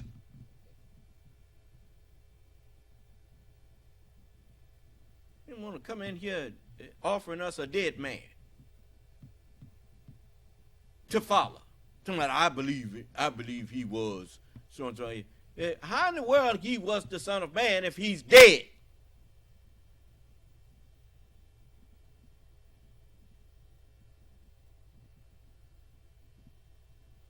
You take that stuff down after this class here. So in coming in here regurgitating what I done taught you, and you gonna throw it back up in here like you done thought it up.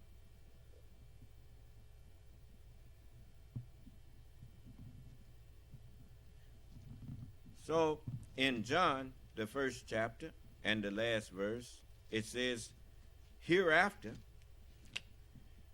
shall you see heaven open, and the angels of God ascending and descending like rain, the ocean water.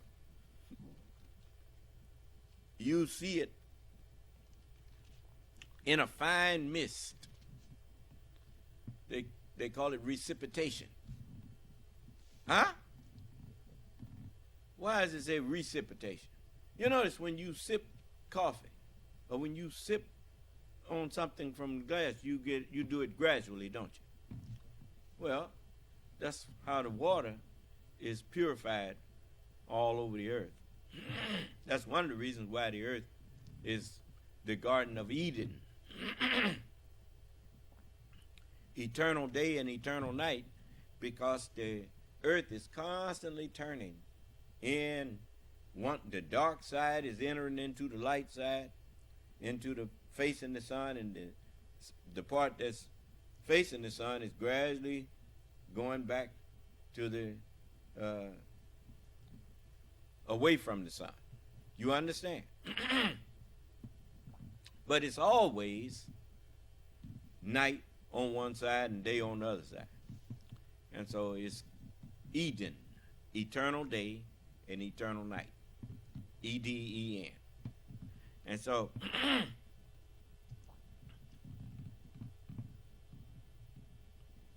you know, it ain't no doubt about who I am.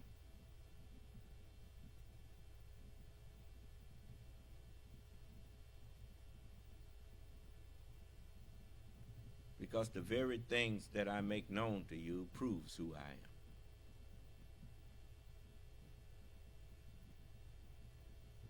Now, you don't want me, then fine. One of these days, you're going to find that I don't want you. Then you will understand the love that I offered you that you turned down. You see.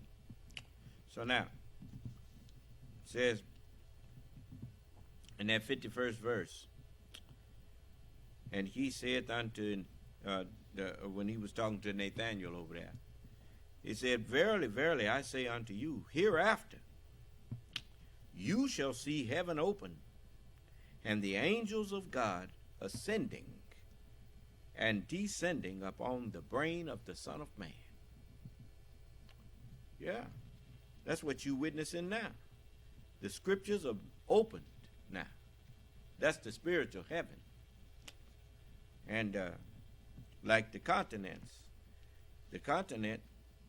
exuded forth from the core of the earth as liquid fire, and it was hurled forth and came up out of the water, from the core, and found its way up, worked its way up, and formed a firmament. And that firmament, you could stand on it. We call it granite, rock, huh? And then it had a byproduct that we call earth. In the beginning, God created the heaven and the earth. It's just like when you welding and you melt iron or whatnot, you see that ash or slag that goes with it. That's the byproduct of it. And so it says that hereafter you would see heaven open. No man was able to open the heaven, neither to look thereon. When they went forth, they turned not. Do you understand? So, but each wing was joined to the other, and they went straight. Yeah, straight where? Straight to the record that would only be opened up when the inheritor of it and the executor of it. When a man make a will, that will is not in effect until after his death. Do you understand? And so the prophets, they made wills, and they were wills within wills. That's what the Bible is. It's testaments within testaments. And so it was, once it was completed in Prophet Muhammad, it was completed. And it says, this day have I completed my favor to you. and chosen for you Islam as a religion when I make complete the messenger who will teach you the understanding of this covenant. That's the one you better submit to. Do you understand? And that's me. You see? So the scripture says in Revelation, the 19th chapter, and the 11th verse, it says, and I saw heaven open. Remember, Jesus said, hereafter you will see heaven open.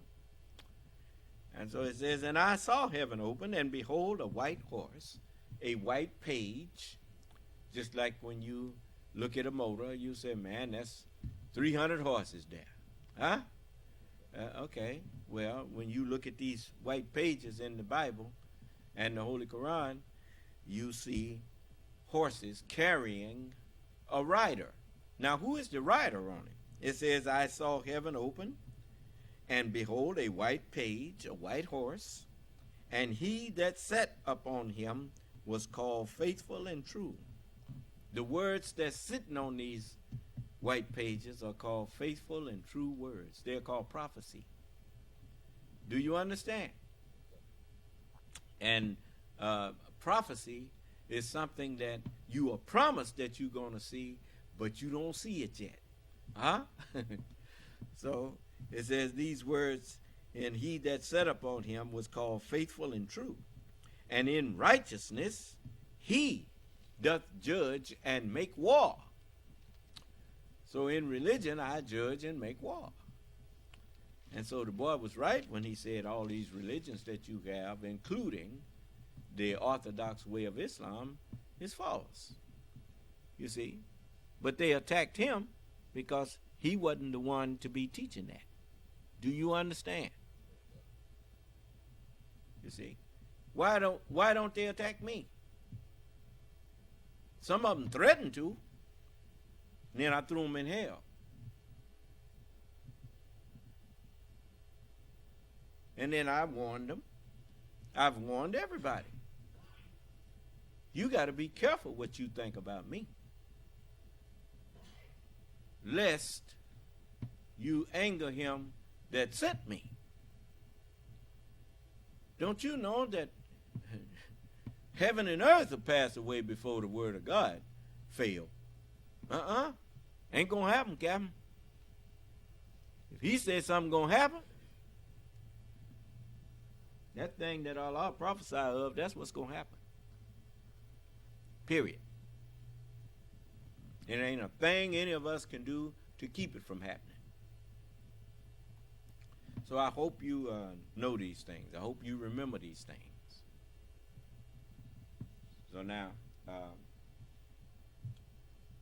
I'm going to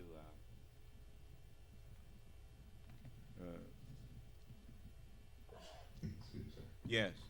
Sister Tony said that word that you were saying. She said it's precipitation. Yes. Yes, precipitation. That's what, you know, as you look at the water being gradually drawn up, it is before there's rain, there has to be a pre-drawing up of that water, a pre-sipping of that water from the ocean before it can come back down. For none can ascend but that which came down. Do you understand? And most people, they don't realize that what we call down is actually up. And what we call up is actually down. You see? The earth draws to itself.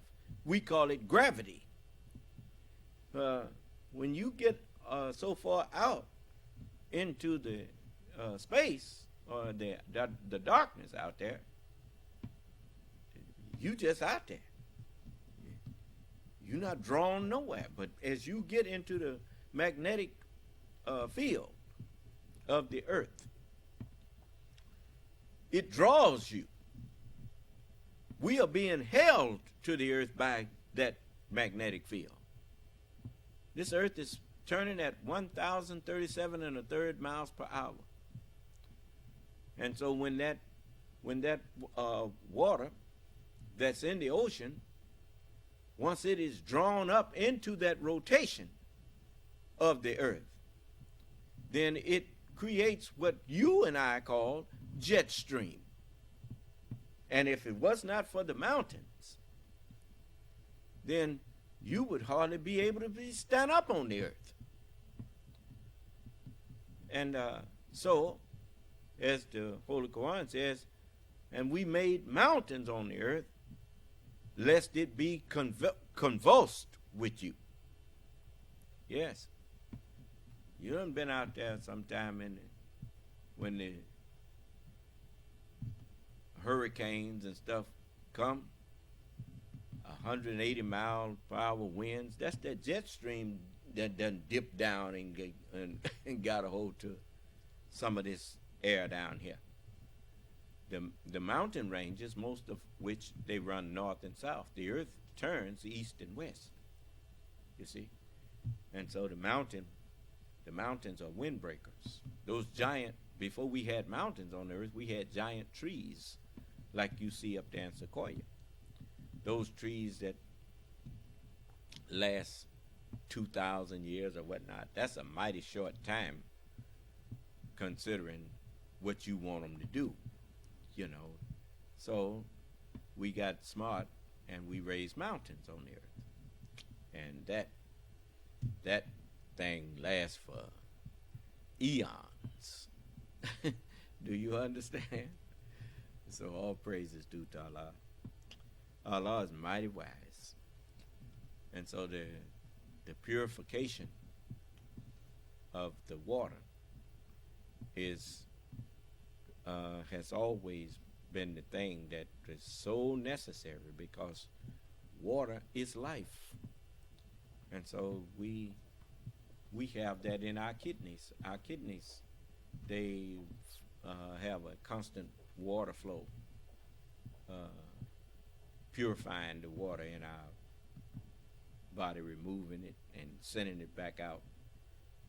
And we are a small version of the earth here.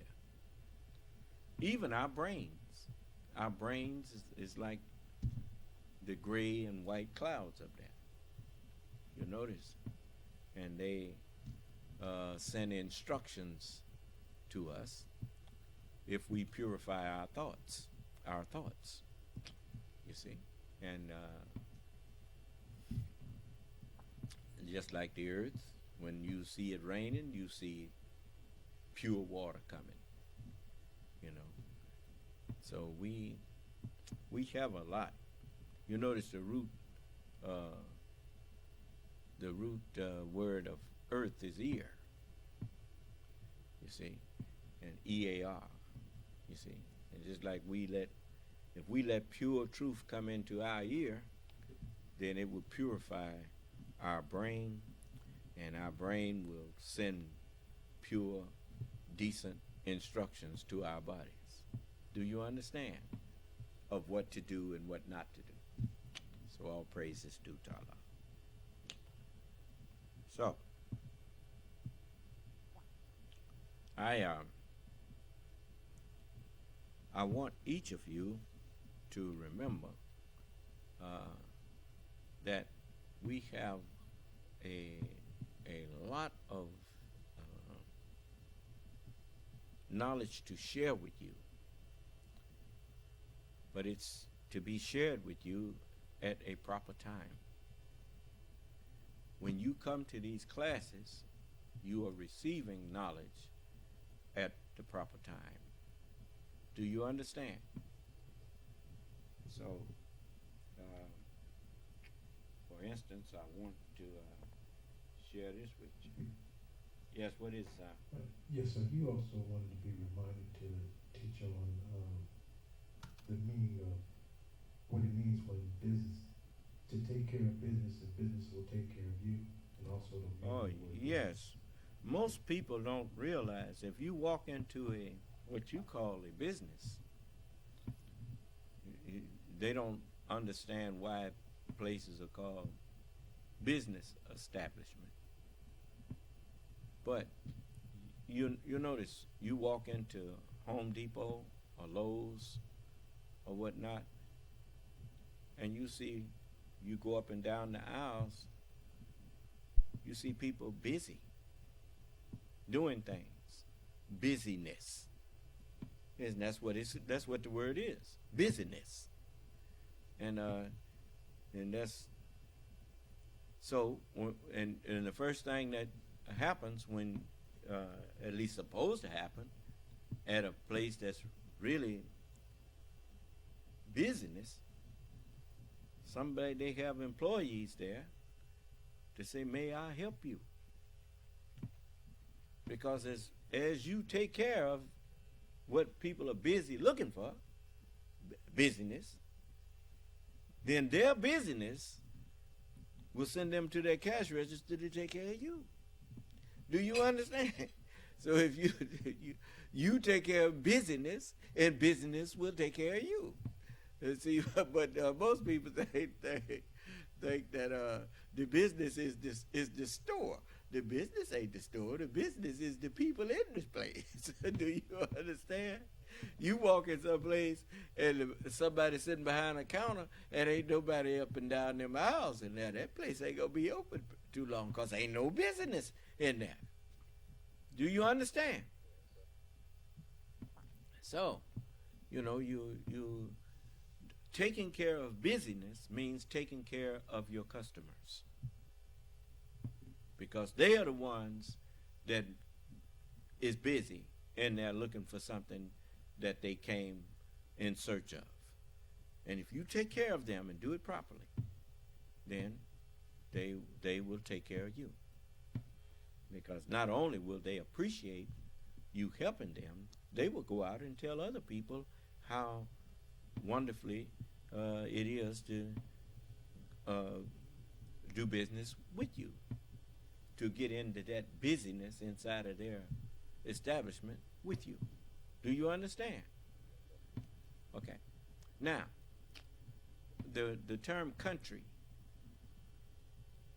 as we look at the term country, it denotes that we are on a continent.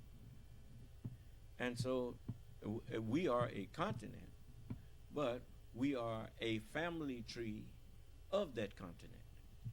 And so we call them countries. The continental family tree.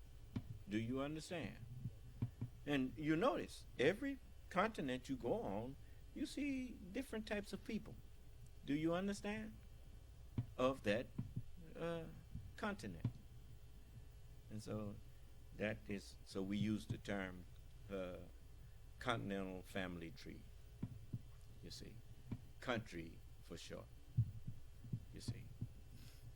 So, yes, there's many things that we.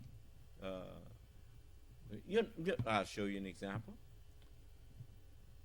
There was a time when there was no word called automobile.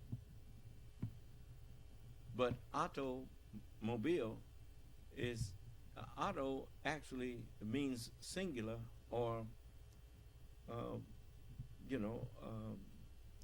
what you call automatic, or, you got auto is require one.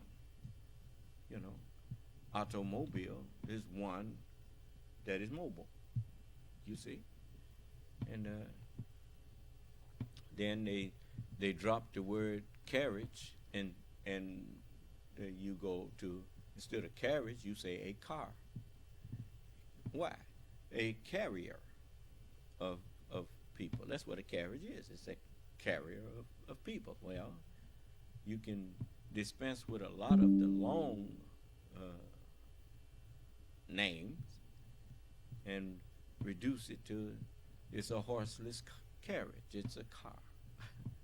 You see, people say put horse and carriage. You have to have a horse and carriage. But now you only have a carriage without that horse in front of you pulling it, even though it's got horsepower. So, like to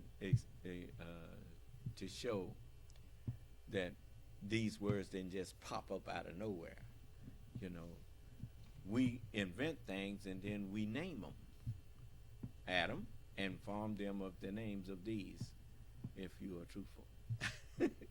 You see, so that, you know, it's kind of hard to name something that you didn't make. So we made a lot of things and we named them, and we taught Adam the names of things, you see, and gave him dominion. And so now it is time for us now to take that dominion back. And that's easy for Allah. We don't, you know, we do that with truth. You see? So, you see, I've taken dominion. You know, and that is because Allah is with me to do so.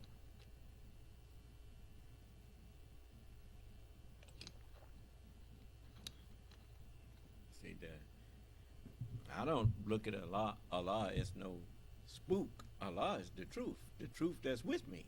And the Word was with God. And the Word was God's God.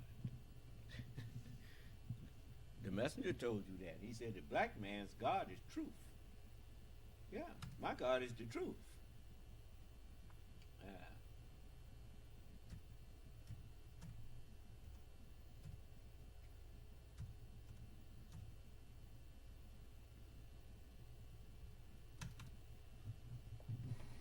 We are here to battle the world with truth. Not with falsehood, but with truth. The black man was made out of truth.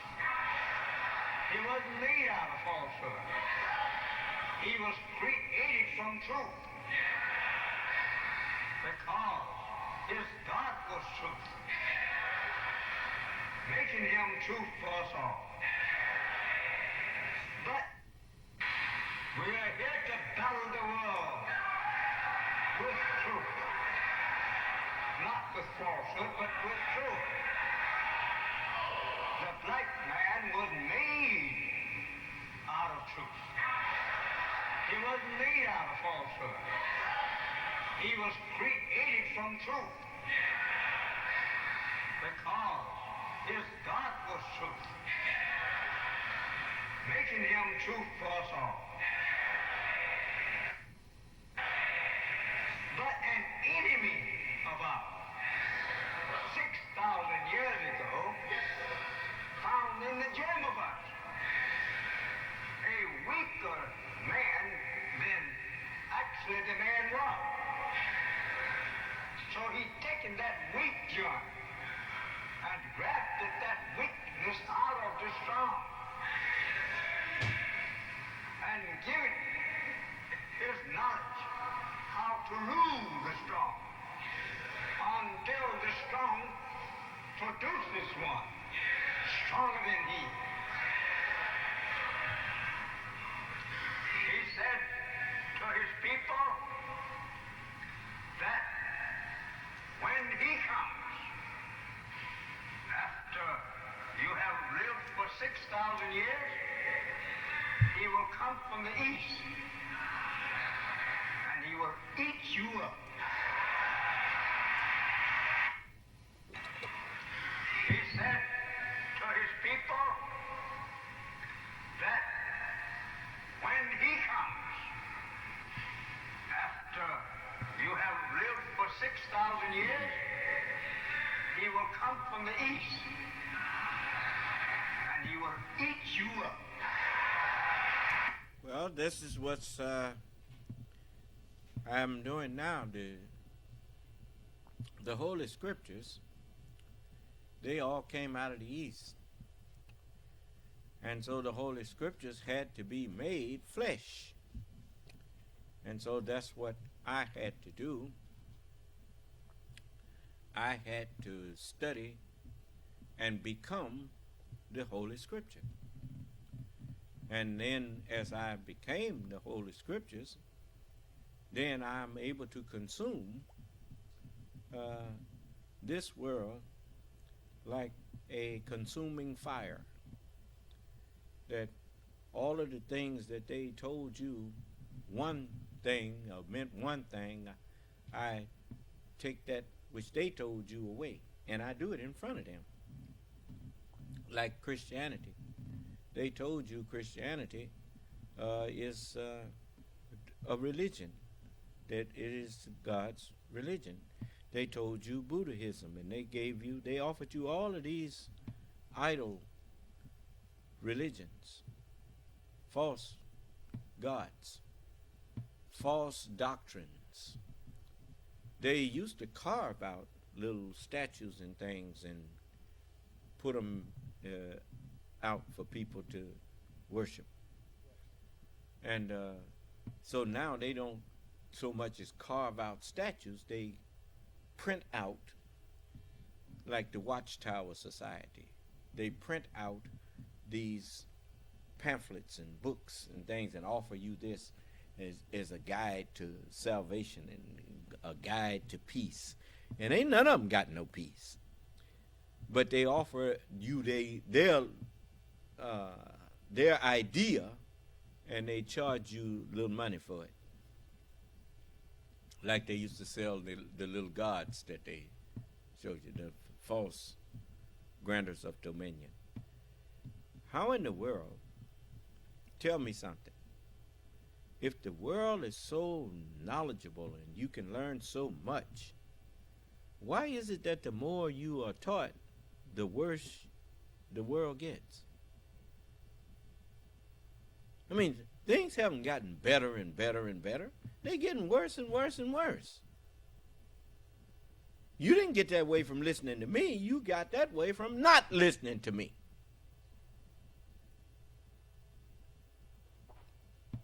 This country wouldn't have lost millions of people if they had just listened to me when I told them, you don't want to put that man in that office. You already acknowledged that you didn't believe I hated white people, so you know I didn't say Donald Trump was no good because he was a white man. I said it because he was no good. I knew that he didn't mean you no good. And they show you that you've lost your way. You used to require that.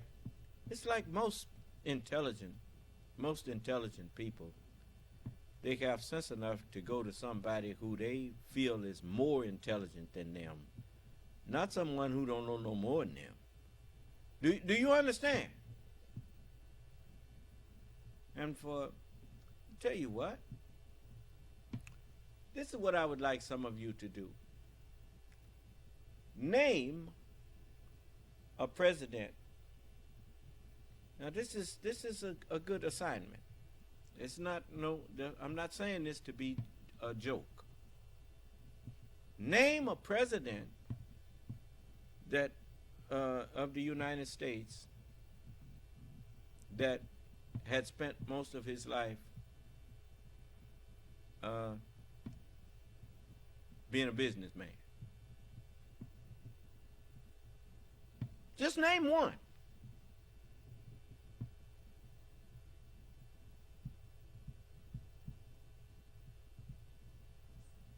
Beg your pardon?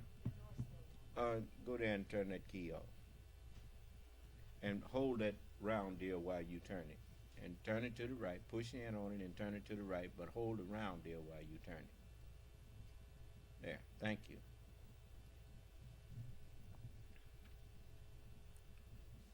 Come on now. Y'all said we need a businessman for president. So why?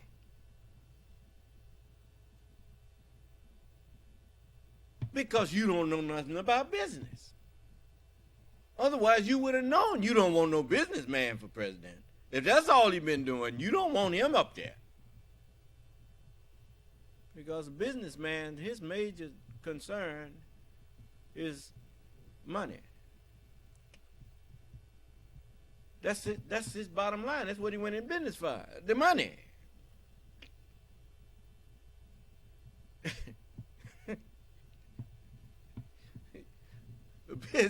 A businessman, he will make deals that will benefit him. A nation is not a business. A nation is a home.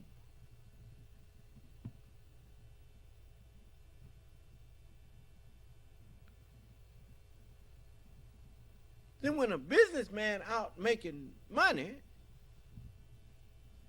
sometimes he ain't even married. I didn't hear you. Like Donald Trump, he done had more marriages and failed. But, you know, the man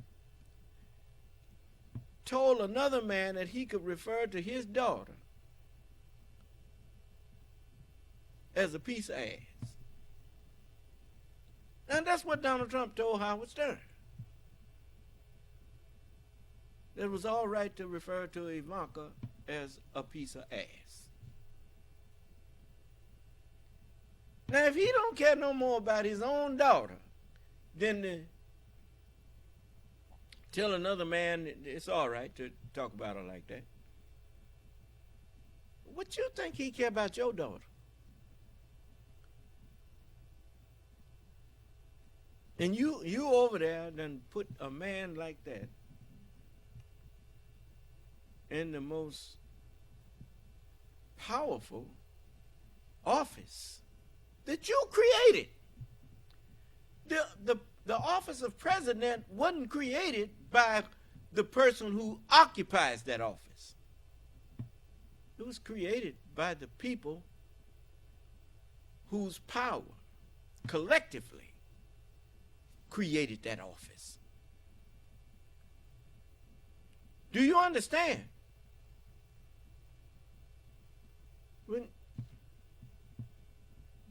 the preamble to the Constitution don't start off, we the presidents of the United States. It said we the people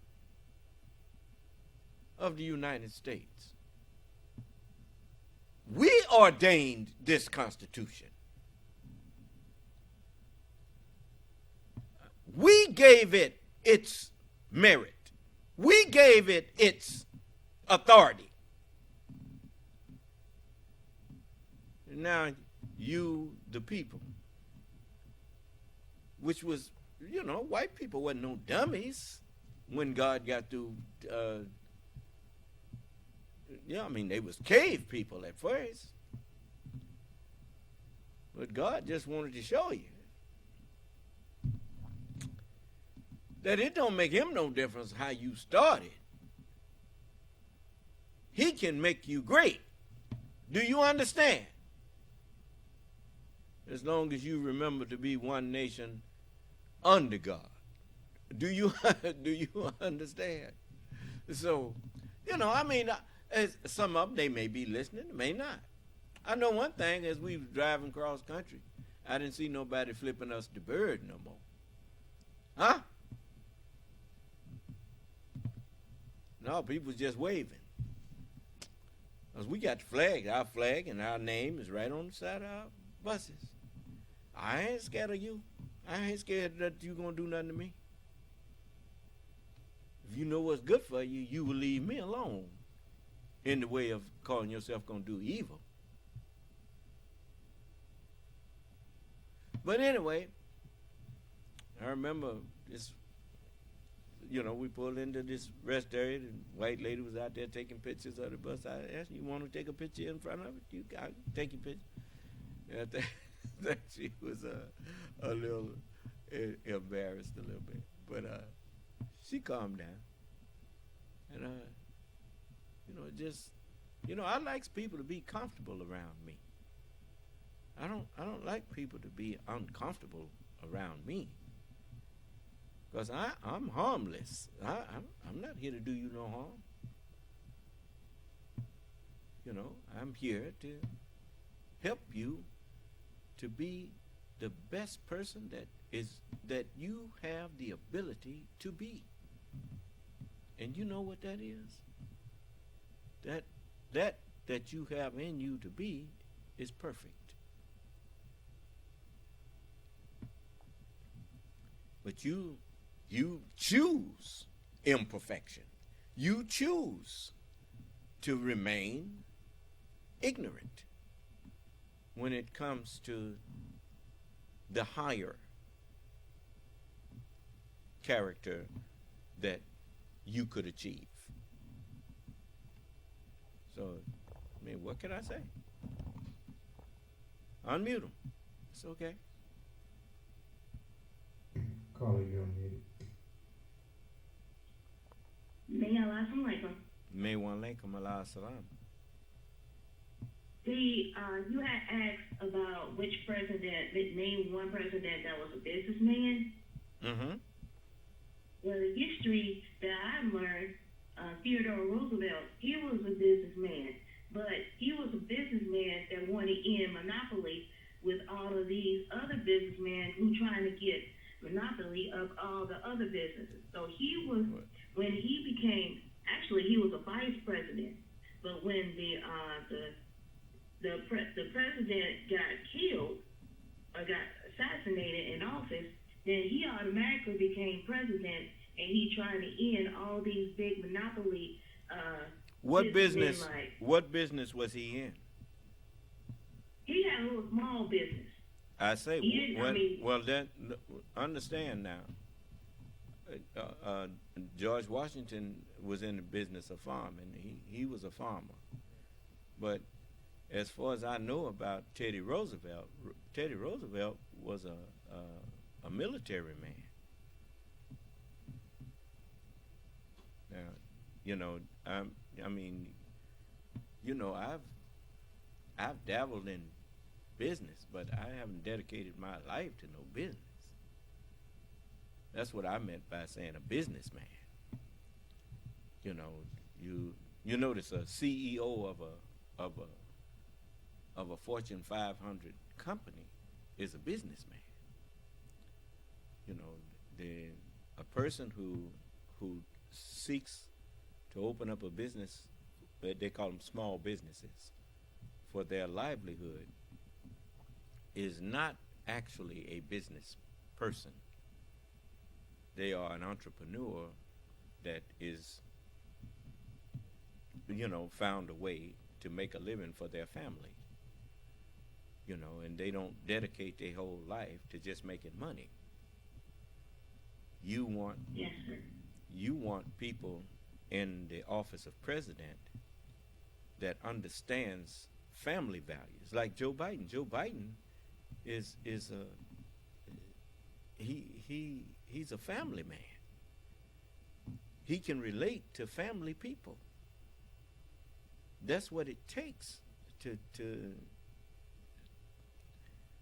do what is best for a nation, because most people don't realize, they never give it the thought that a nation is a large group of families.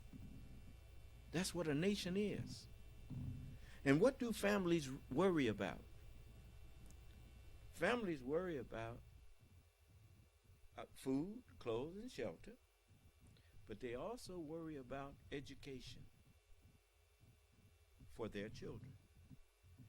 They worry about future generations. They worry about safety and creating a safe environment, a nurturing environment. Business people worry about the bottom line, what the stock market is doing. What they don't understand that if you take care of the really important things about nurturing and instilling human values, human and humane values in your offspring will grow up not to just be business people. You can teach business in a heartbeat. But good values, you have to instill those. You have to, you notice the term instill is as you as you look at rain, you are looking at the earth and the way it's designed, and the sun and the solar system's design. The impure water is repurified in a distillation process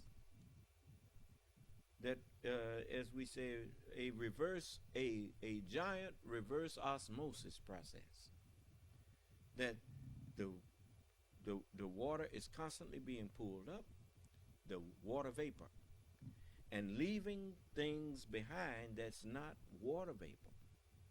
The hydrogen and the oxygen are pulled up and reunited and drop back down constantly. Well, that's what you and I have been missing, that the Word of God is the spiritual water. It's just like what Joe Biden, he wouldn't even use the term if he was not somewhat a student of the Bible when he said he ran for office to try and restore the soul of America. Do you understand? In the absence of rain, during a drought, crops or whole seasons of crops die. Things that would have, just like most of the farm states, they don't have a lot of irrigation because they have enough rainfall. Do you understand? But if that don't happen, it could be a catastrophe. People that did not spend a lot of time learning the Word of God, familiarizing themselves with the Word of God, that is the reason why you can have things like happened in Sandy Hook, and politicians stand up. The only one I saw cry about it was President Obama. The loss of those babies, the loss of their lives, was acceptable to business people who making plenty money selling guns. And I remember when I was growing up, some of the old black men that I was doing maintenance work with, they said, "Look here, Marvin, one of the famous sayings of the slave master, the white man, was, kill me a mule and I'll buy me another. In other words, I work a mule to death and then I'll buy me another. Kill me a nigger and I'll hire me another." And so I stayed, it helped to keep me focused. That's a terrible sentiment. You would have thought that all types of gun regulation would have been produced when babies in elementary school were just mowed down in the classroom by a crazy man with a gun. then you would have thought that somebody in the lawmaking bodies, all lawmakers should have been furious and should have reminded the people in this country of what the Constitution actually says. The man that went in there and murdered them babies was not a soldier. He was not a Marine. He was not a sailor. He was not an airman. He was not a National Guardsman. He was no part of any of the militias of this country. What was he doing with a gun in the first place?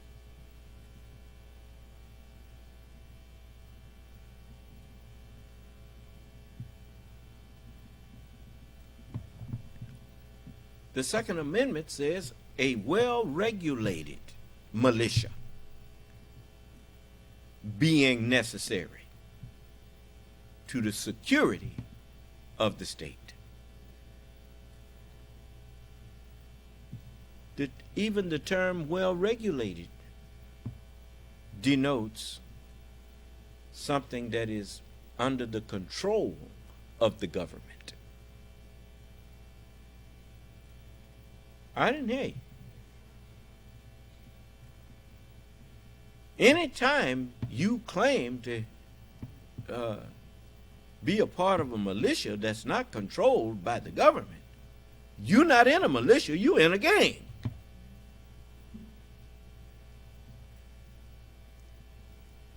Is somebody wanting to talk to me on this subject? I welcome you to come in here and talk with me.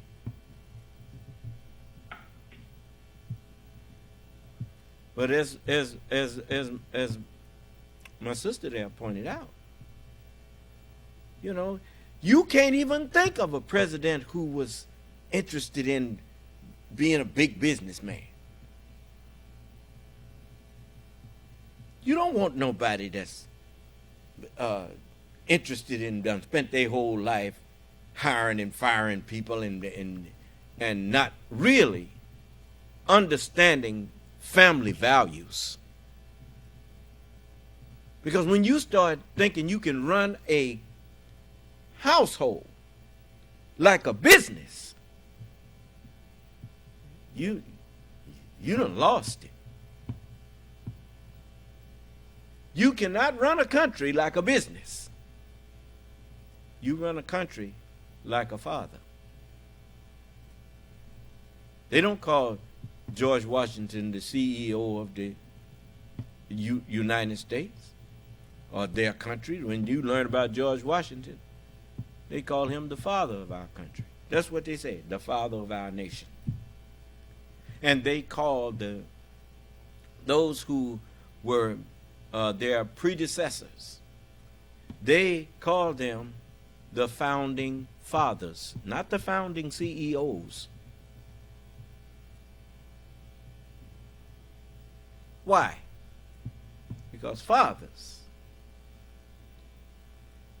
they don't put the most important thing in their lives as the making of money.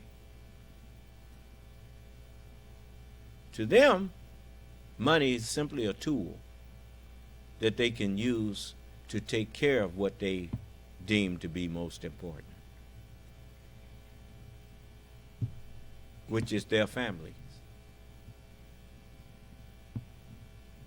The president should always be concerned about what state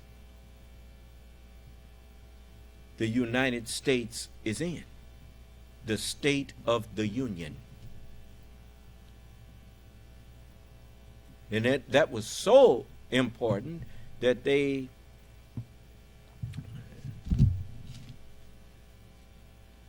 Siri, when was the first State of the Union given? On January 8th, 1790, President George Washington delivers the first State of the Union address to the assembled Congress in New York City? This answer is from history.com. There you go. George Washington gave the first State of the Union.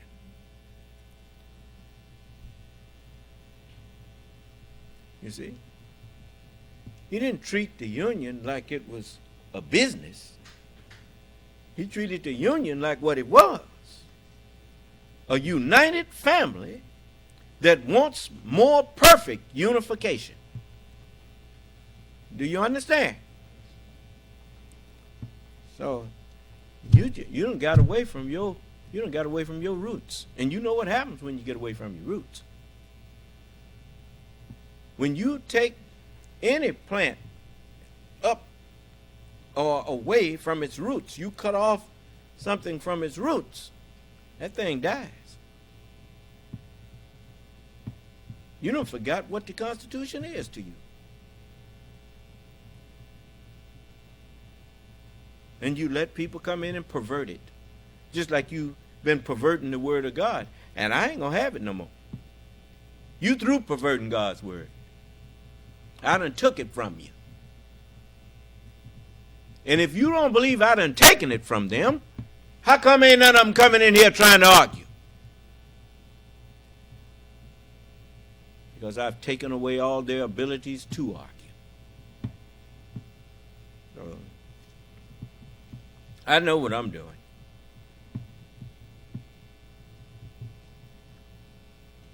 And you got all these people running around here talking about what we need is a businessman. Well, why? Why do you need a businessman? Businessmen didn't put this country together. You wouldn't have had no business if you hadn't first had a country. Fathers put it together.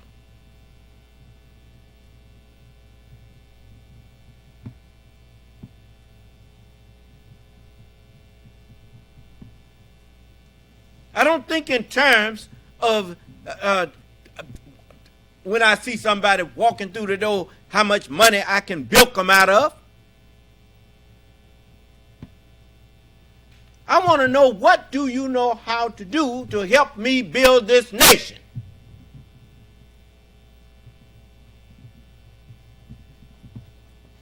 You got all these talented people in this country, and a lot of the talent is dying out there, just going to waste because of business people.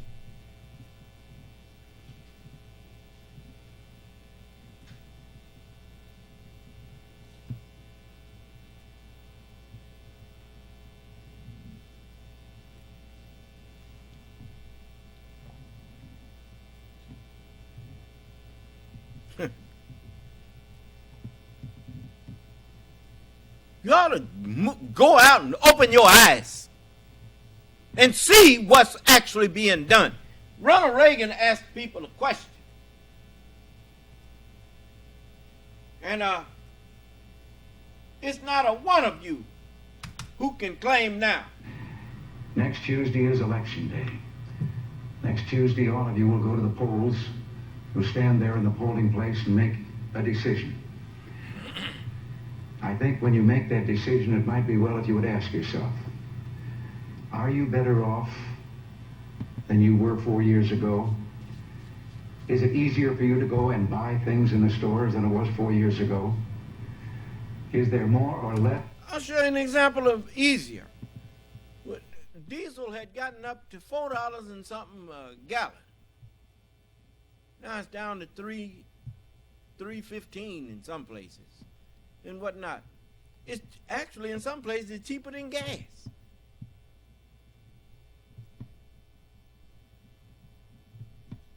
Things are getting better under a man that understands how to be a father.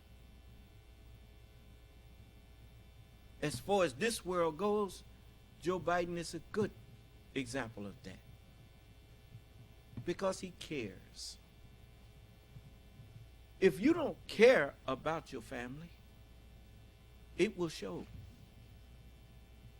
Because the things that you do does not have a positive impact on their life. But when you care, then the things that you do, even if they don't appreciate you, it has a positive impact on them. And when they wake up, when they grow up, they will appreciate you for that. So it's not about, fools always look for some little temporary satisfaction. Wise people plan ahead. They look at, as opposed to something temporary, they want something that's going to last.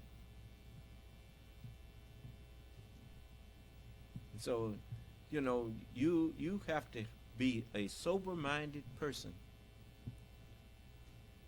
to look at life and then look at your family and see how you can best maybe make some changes in life or in reality around them that may disappoint them temporarily. But it needs to be done in order to secure a brighter and better future for them. Do you understand? Anytime you have a country or a nation, I should say, that the individual is respected. Anytime you have, even if it's just theoretically, in other words, on paper, it may not be lived up to. But if it is, if it is one of the ideals of the nation, that the individual's rights and the individual's independence of thought and will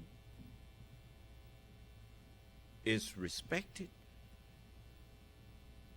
that nation deserves a chance to make it good.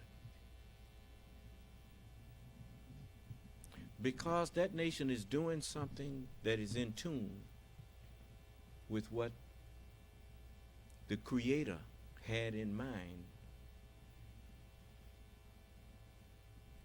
when bringing these forms into existence. God Himself says this: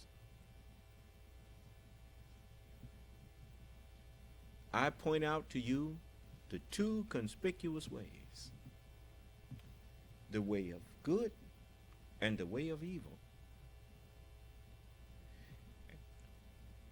If you wanted to see the value of the good way, look at my prophets, look at my messengers.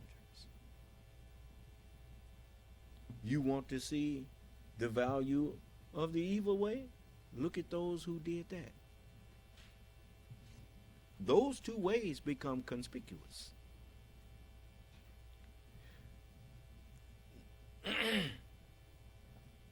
I watched in my own immediate family, among my siblings, I watched my older brother die before my father and mother. My oldest one, my second oldest one, the third oldest one, preceded my father.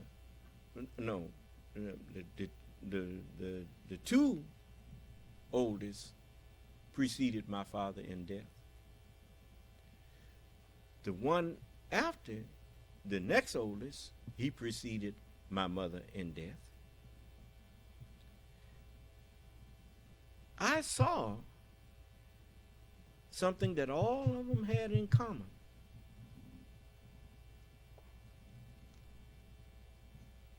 Where the scripture said, honor thy father and thy mother, that your days may be long. I saw all three of them dishonor my father and mother. You don't, even when I was going to get drunk, if I got drunk, I didn't come home, I didn't come around my parents. That was dishonorable.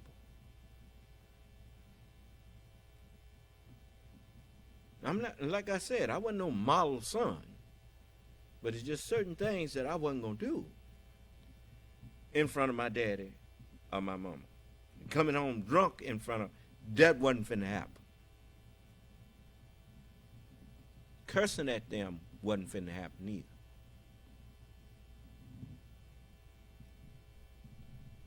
And all that yakking back and forth with them, I stopped that.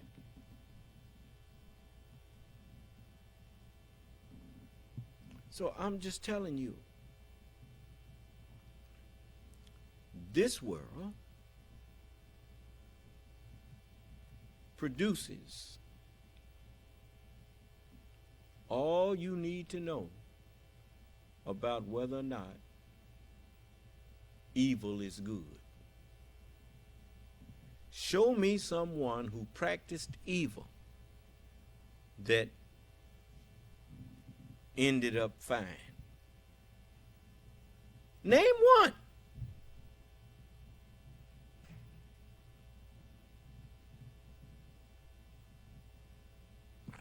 I sure can't think of none.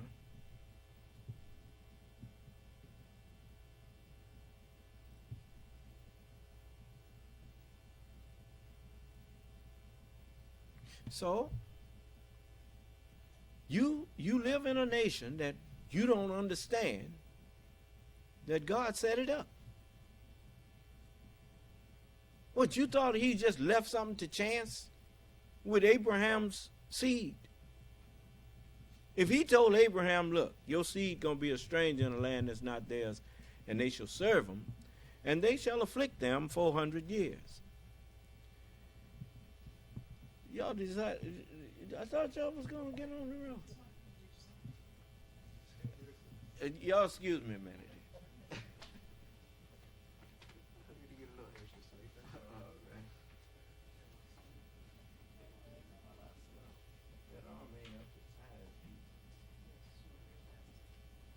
Pull that thing, pull it up.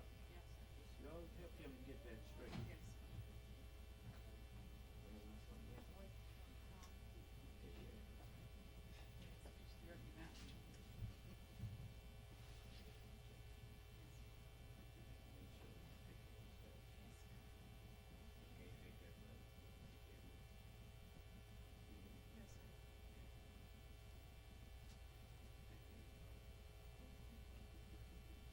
Do what she gave.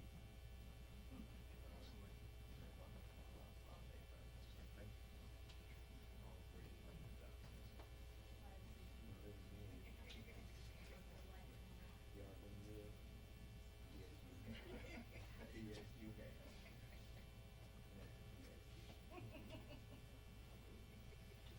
See, y'all drive careful.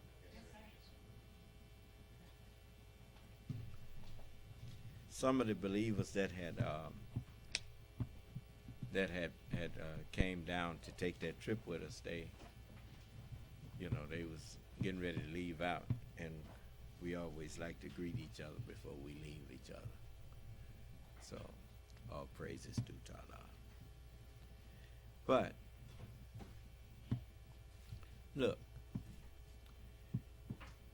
I thought long and hard over, where the messenger, he told us that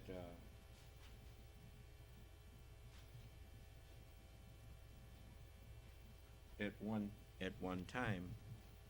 He said, "We are not trying to overthrow the government,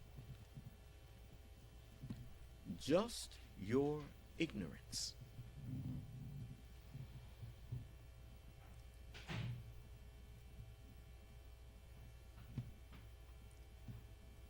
Have you thought about the fact that I'm talking to all of y'all, but especially to the white people of this country?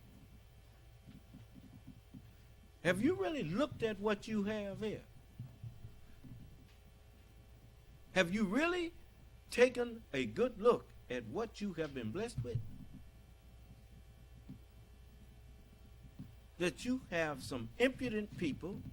Look at the people who supporting Donald Trump. Could they really, if you turned this country over to those people, what would you have left?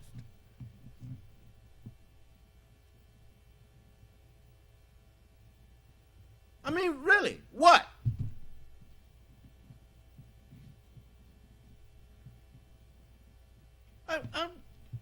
Marjorie Taylor Greene, if she didn't have her hatred, what would she have?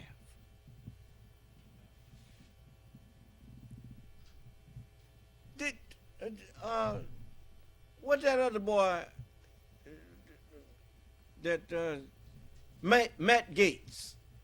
Is that his name? What has he accomplished in life?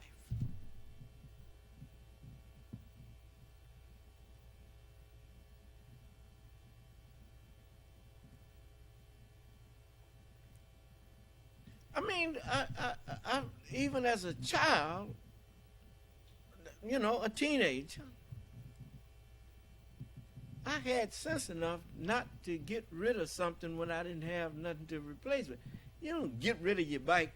I don't care how ragged it is if you ain't got no another one. Really, what is that?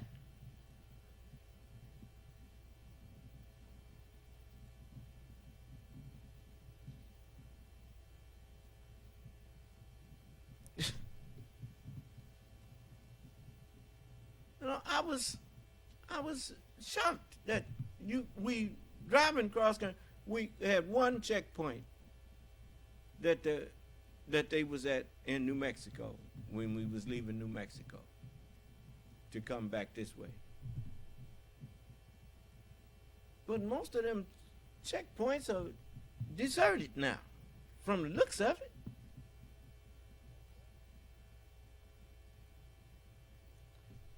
Defunded. Remember Norquist stood up there, Grover Norquist stood up there and said, we want to reduce it down to the size that it could fit in a bathtub. In other words, we want to reduce a democratic republic to a dictatorship, so that when the dictator taking a bath, the whole government taking a bath. That's what he said. He didn't say it in them words, but he was insulting your intelligence, and you sat there and took it. You had already experienced a government like that. That's what brought about the American Revolution. A government where when the king took a bath, the whole government was taking a bath.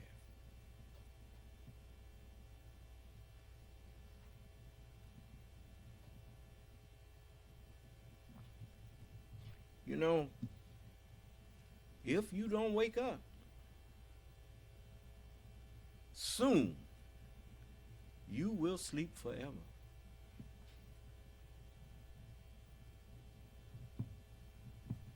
I'm talking to white people especially. You still may be awake enough to stop the downward spiral that you're taking.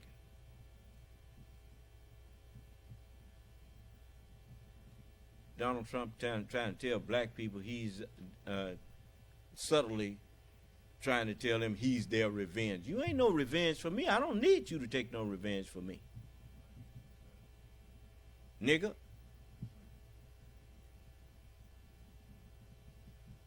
vengeance was mine.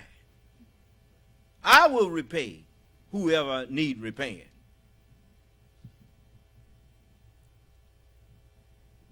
I'm not a person who tells people that I'm going to punish you for being what I made you.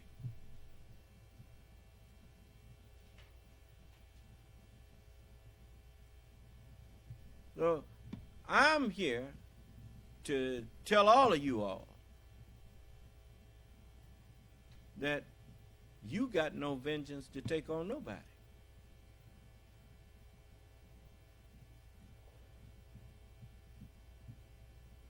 Who is he that judgeth another man's servant? You got a problem with something the man doing, you better take it up with the one that he's serving.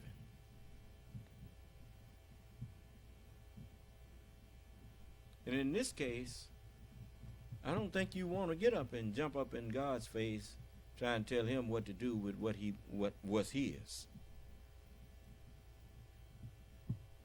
He already told them that they were respited and they had 6 days to do all of their evil. But the Sabbath day is a holy day to the Son of Man. Stop your evil in that day or you're going to lose your mind. See, I ain't after your flesh. I'm after the real guilty party. That's why you see so many people going crazy. And you think you can play with me, you're going to find out, no, you can't. A lot of them have found out. Why you think they don't call up here clowning with me no more?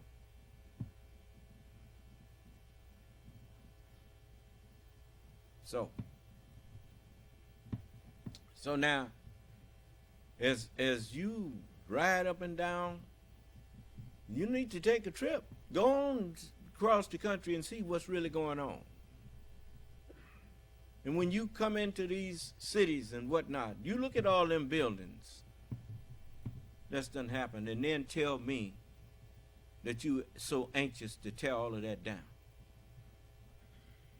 And you know the sad part, the ones who want to tear it down couldn't build a toothpick house. Couldn't even build a sand castle, let alone a skyscraper.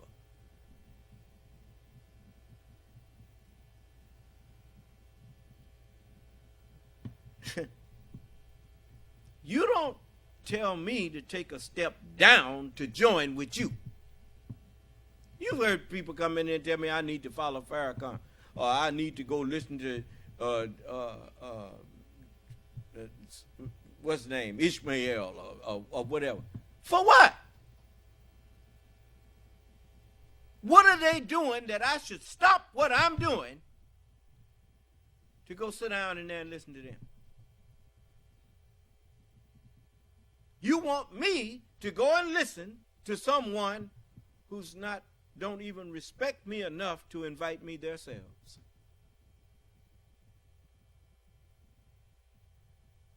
I've given you my address. I've given you my home phone number. I've given you my cell number and told you to call me anytime. And I told you also you have an open invitation to come in here and we can have a discussion in class about whatever you want to talk to me about.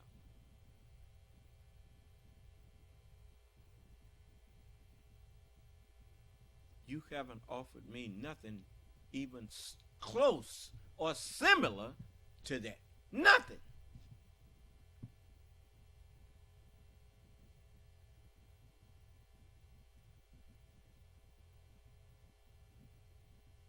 But so you want me to respect people who do not respect me.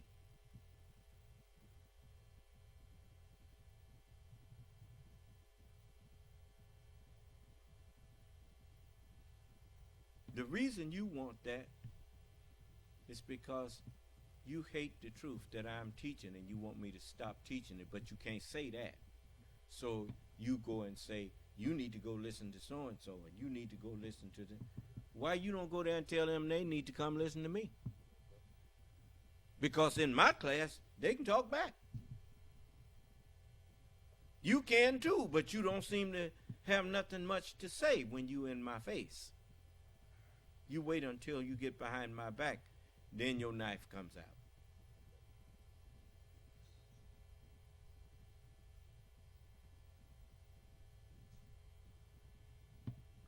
Yeah.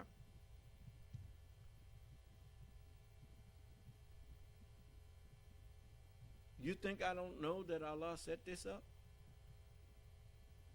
The Holy Quran says Allah is the glorious doer of what he intends, of what he says going to happen.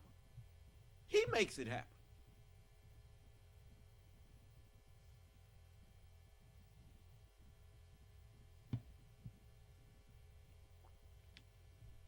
The very idea of the independence of the individual came from God.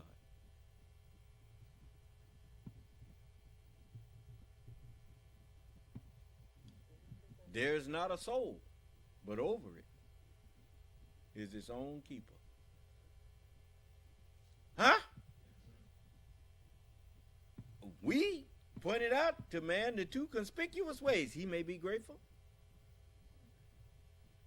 He may. Did you ever play Mother May I? What that meant? When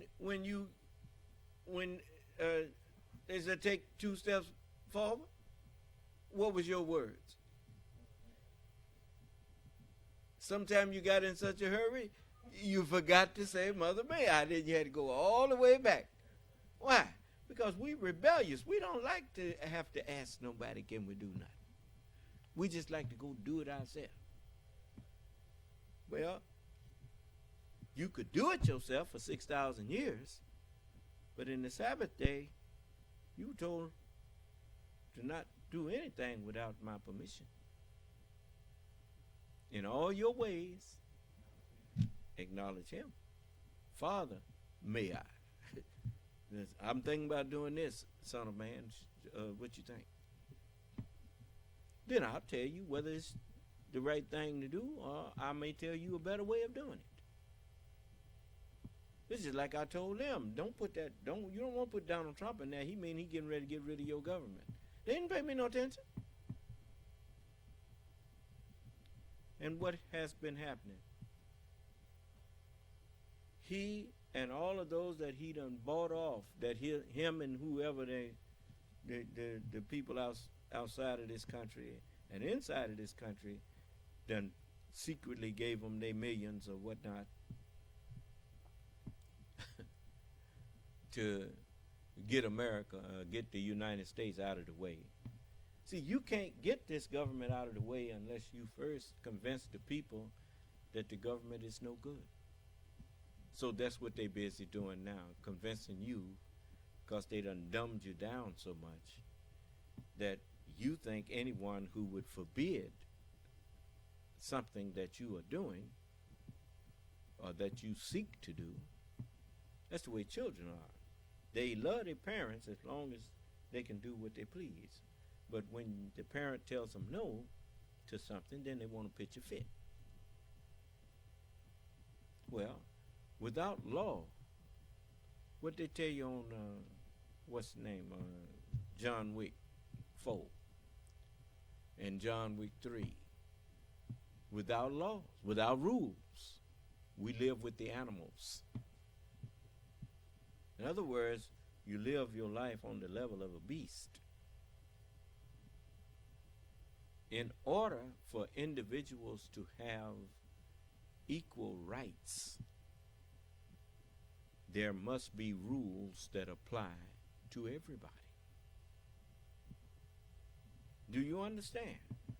We call rules laws that govern what we can and cannot do in this society. That's just plain. When I was growing up in my father and mother's house,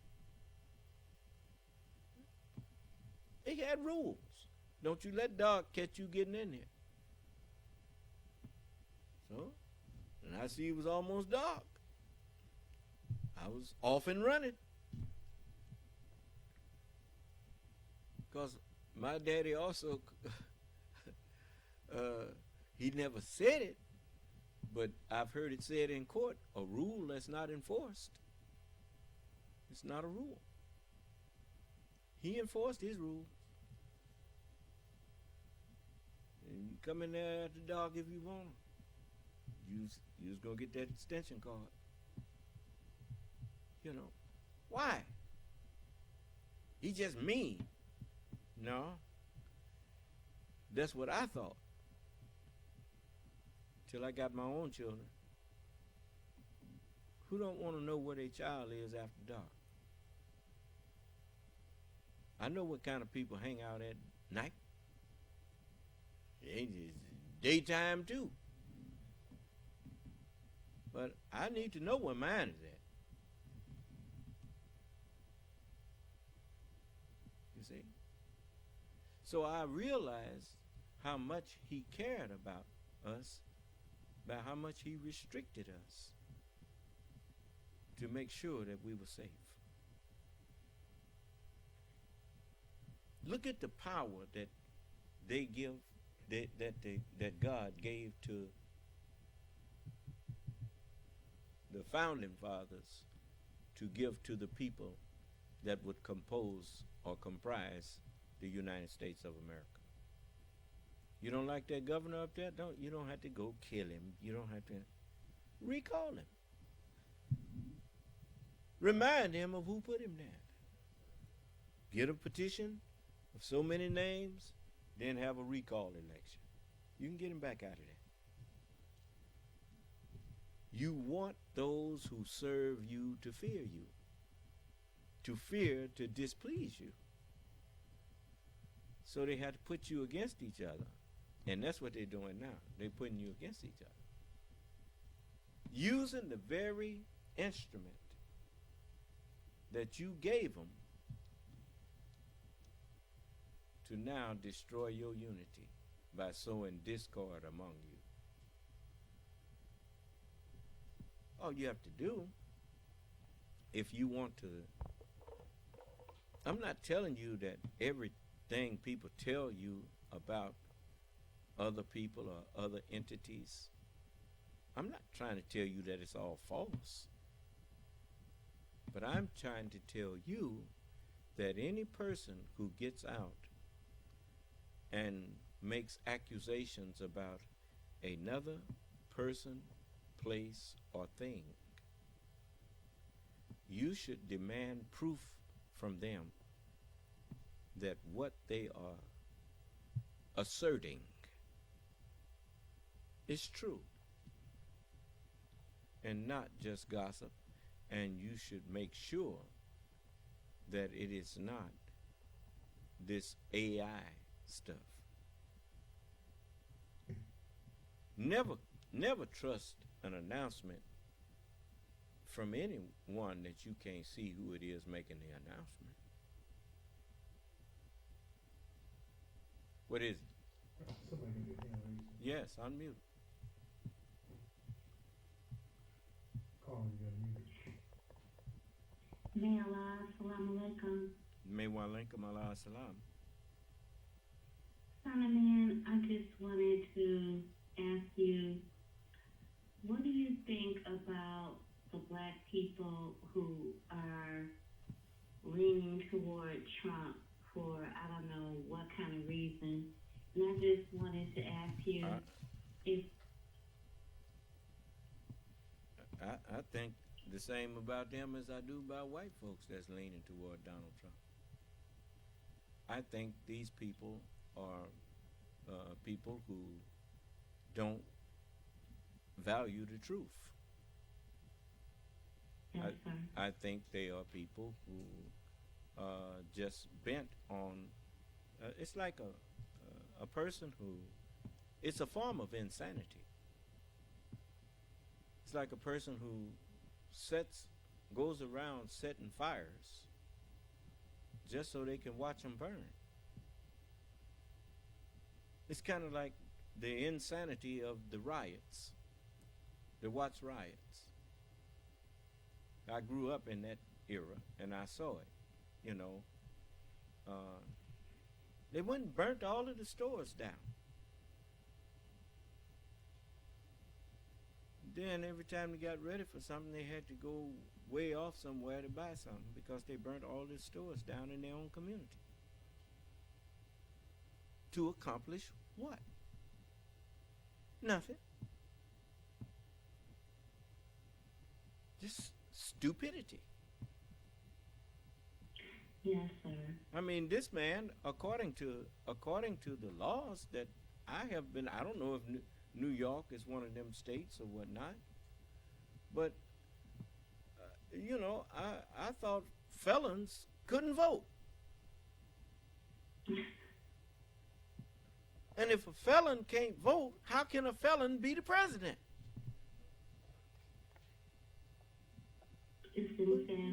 But you know, I mean, I don't dwell on it because I know that this is the Bible jumping off the page. The Bible says when the wicked spring up like grass, and the workers of iniquity, the workers, people who just do all kinds of sins, when they are flourishing, it is that they shall be destroyed forever. Son of Man, I was wondering if you had heard about Project 2025 and Agenda 47. I think maybe that could be a deterrent to people voting for him if they know what he's planning to be a dictator. Well, first of all, the only people who wants to be under dictators is people who like to be in gangs and mafia and that kind of thing. And they know what they voting for. They voting for what they deem to be a easy meal, because they would be his soldiers, they would be his henchmen, and he takes good care of his henchmen until one of them may disagree with him about something, then they take him for a ride. You see, that's the way gangs function. Make no mistake. You've seen how the Godfather worked and all that. You know, the business that they in is corruption. They have corrupted. They have corrupted the Congress.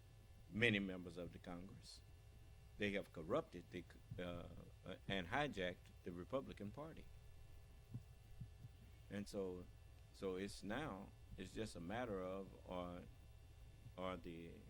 is the cancer of Donald Trump and that movement of his, like the Nazis. Remember, at one time they was calling Germany Nazi Germany. Well, maybe they will call America one day the MAGA U.S. You know, so either way, it's going to come to a head. And but I'm pretty sure that the end will be the finalization of all these wicked people, black, white, brown, yellow. It don't make no difference what color you are. If you're wrong, you're wrong. If you're evil, you're evil. If you're good, you're good. And this is the end now. I am the beginning and the end. You're welcome. So, all of these people, they choosing sides now. That's what it's all about. Choose your side. And know this, that the Word of God says that all liars shall have their part in the lake that burns with fire and brimstone. It's According to the geologists, there are 3 supervolcanoes in the United States. There had to be. That's how continents are formed. So it's much that is going to be done. And you're going to be ran out of the places that you are. It's not hard for Allah to move you where He wants you to be. So, but as I was saying, the Honorable Elijah Muhammad told us. He said, we're not trying to overthrow the government. That's a fool's errand anyway. I'm telling you. If you think you can overthrow something that Almighty God set up. Right. You can't overthrow what God does. Nope. And as you look at this, you look at the history, started with slavery, and the very ones who set up a slavery institution was the same people who decided it was wrong.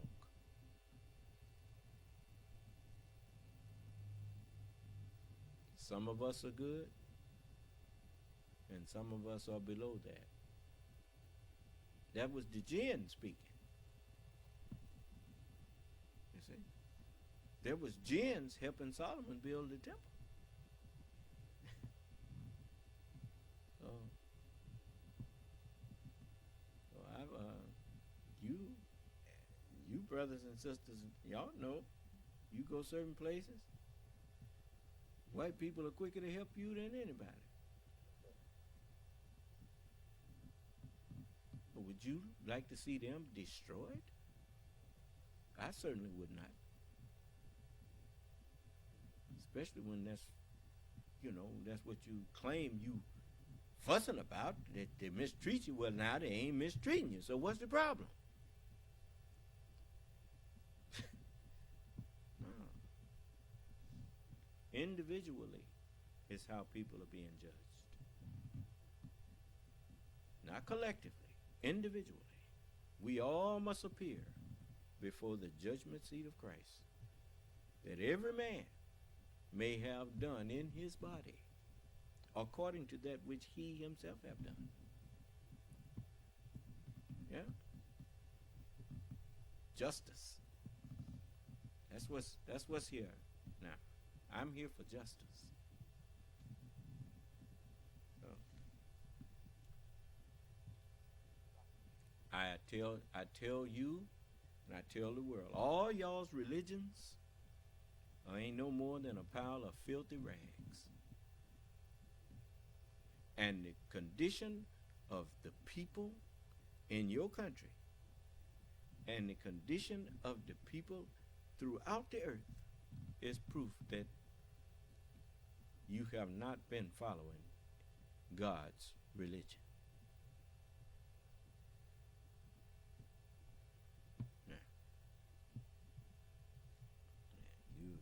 You've been following the devil,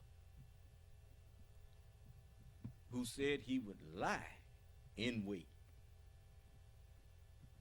in the straight path of God, in religion, and cause everybody that he met to deviate. You see? So, you've been deviating.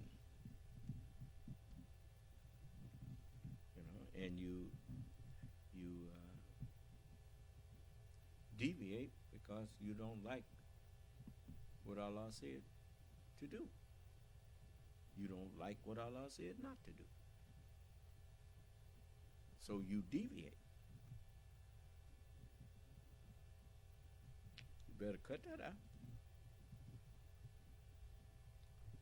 As the Honorable Elijah Muhammad gave you and I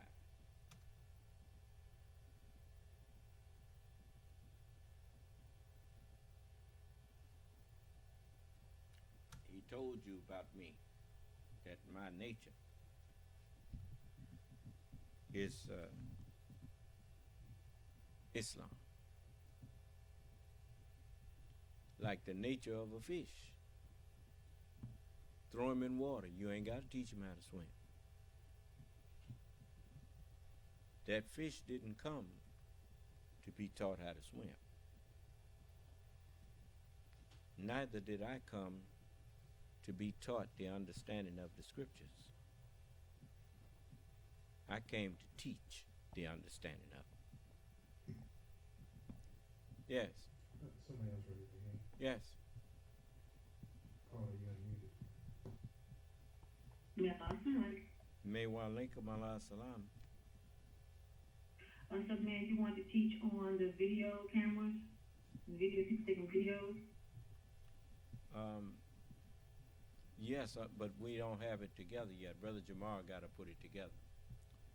So he's going to show how. And you know,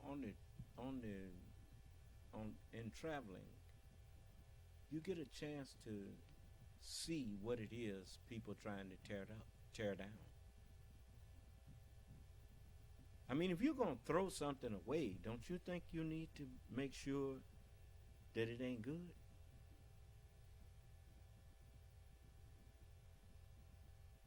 You know the biggest problem with these people?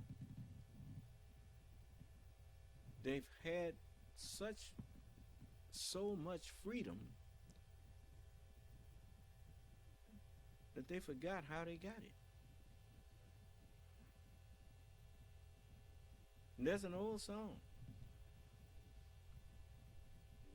Let me see here. I'm gonna let you hear. You know, people don't realize that. I mean, you build houses, don't you? How do you maintain them?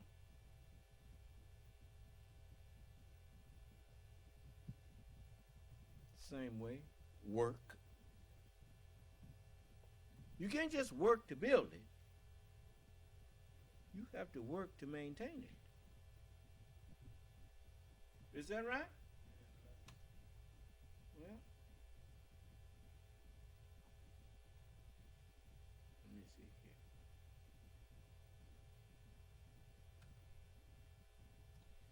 I told you I grew up listening to music. And it was always messages in that music that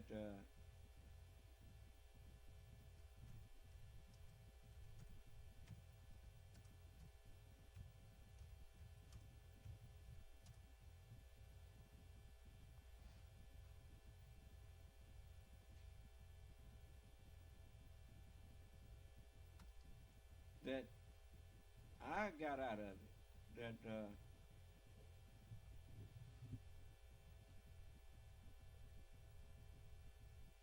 I guess some people missed.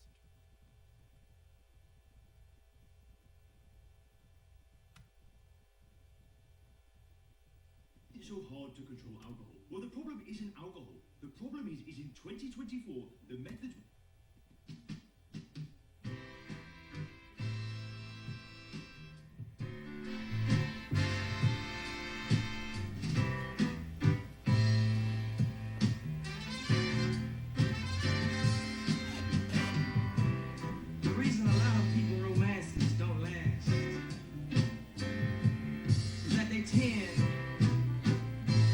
Get so fast.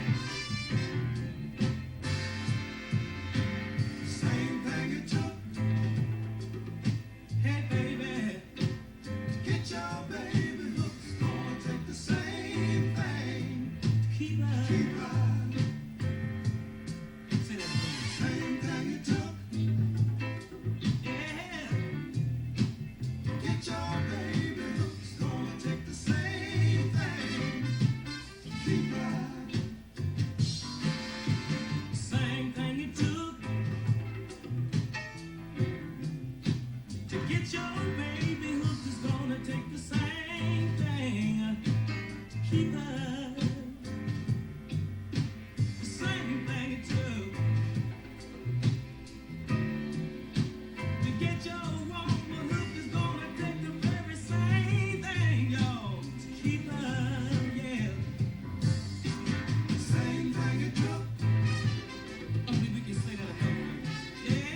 Get your baby hooks, gonna take the same thing.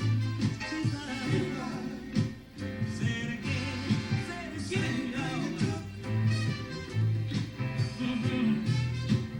Get your baby hooks, gonna take the same thing. Keep right. You got that woman by line. You got that woman by crying, y'all. Just remember, if you make her your wife, you're gonna have to laugh, you're gonna have to cry for the rest of your life. Yes, you will. Yeah, yeah. Same thing it took, whatever it was that you used. Get your baby hooks, gonna take the same thing. Keep right. Why don't we say it again, folks? Same thing it took. Yeah.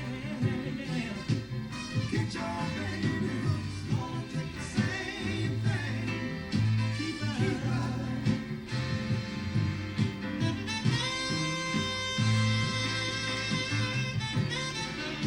Say goodbye, baby.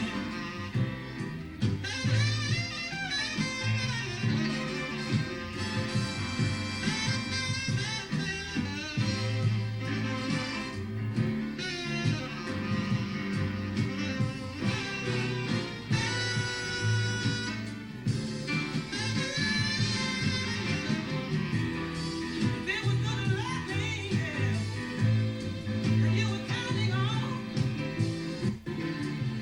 if you really thought that your love was that strong, yeah,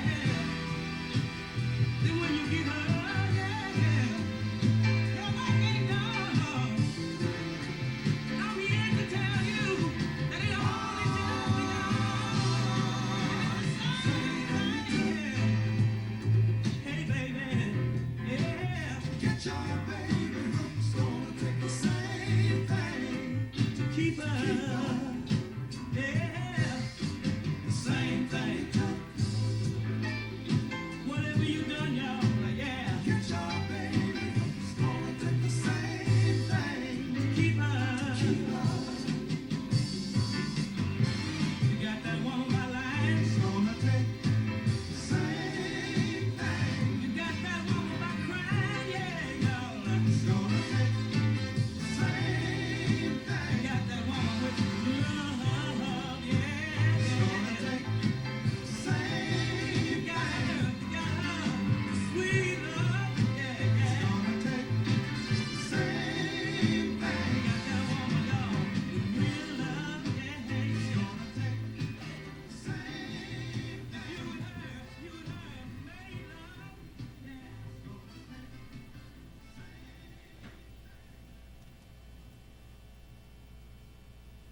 It's like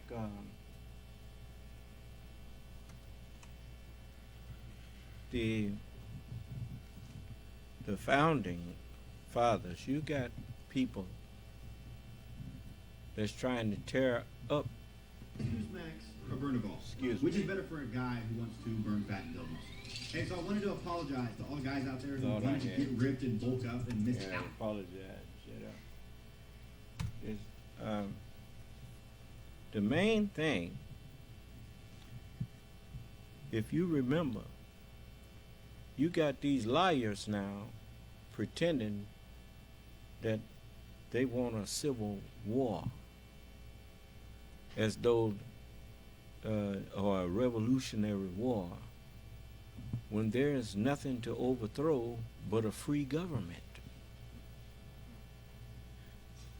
Do you understand? You see, the crooks. It's like the people in the insane asylum taking it over and calling the doctors and everybody crazy.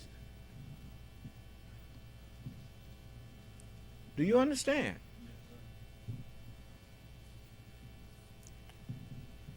It's like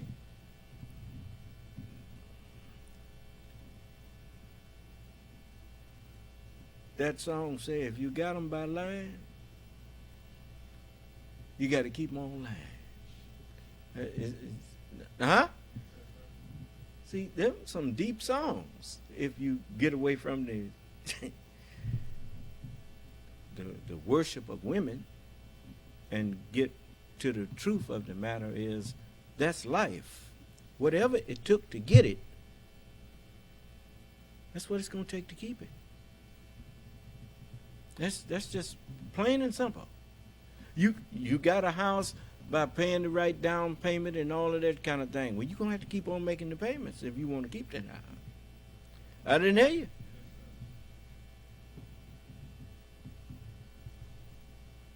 He got them people to go down there to try to overthrow an election, and in actuality to overthrow the government. And he got them to do that based on a lie, and they knew it was a lie. It wasn't that they believed it, but they needed an excuse to do it. Do you honestly think that the black man that got murdered and lynched, that the people who did that to him thought that they had really raped a white woman?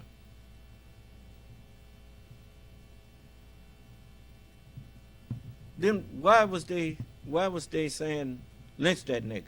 What was, since you don't believe they really thought that that black man did what they was accusing him of?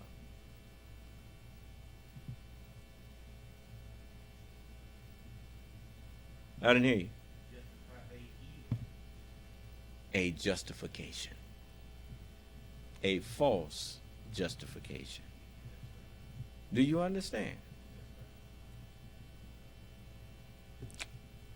You always have, just consider the type of people who took part in that. Just look at their station in life. Look at what they have accomplished in this country, and you will discover they had accomplished actually not much of anything. They've been sitting on the sidelines in the richest white nation on earth.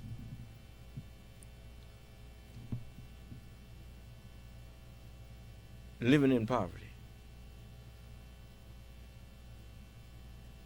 Spitting tobacco, chewing tobacco, and spitting tobacco, and yeah, I'm talking about you. If you don't like it, come on in here and talk back. I'll listen to you, as long as you come in here and have a respectful conversation with me. Sitting down in squalor and filth.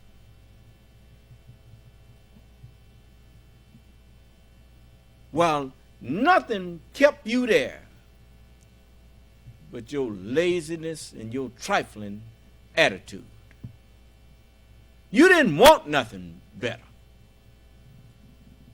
It's not because it wasn't there. You was white, and you lived in the country where white skin was a credit card. How you come up poor?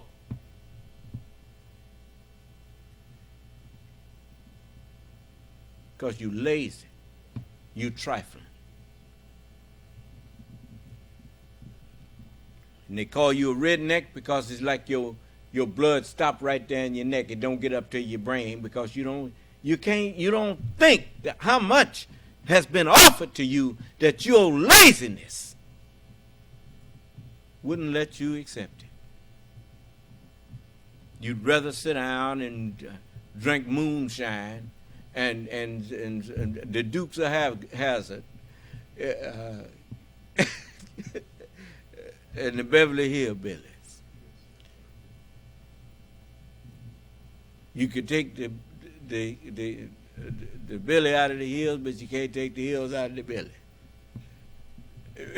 it's the truth.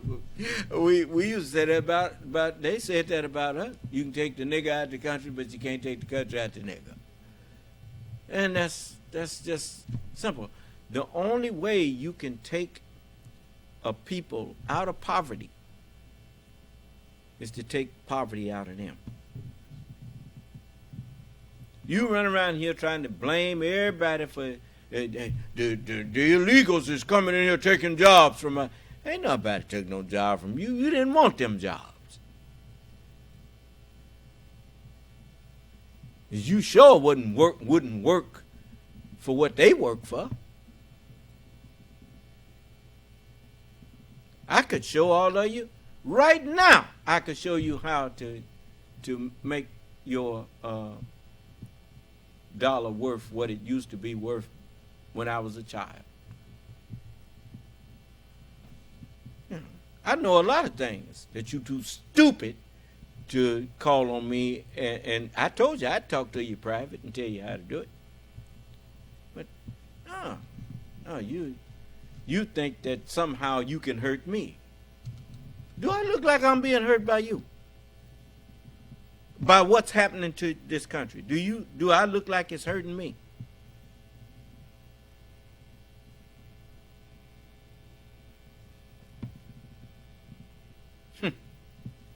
If all the food and everything that you produce dried up, I wouldn't starve. If anything, Allah put me in hibernation if necessary, and I wake up and everybody be gone.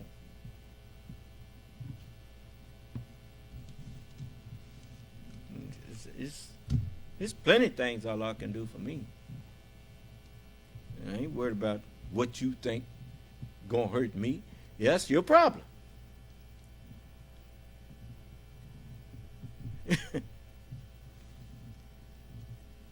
Don't you know, if I'm the Son of Man, I'm the only hope for anybody on this planet to live.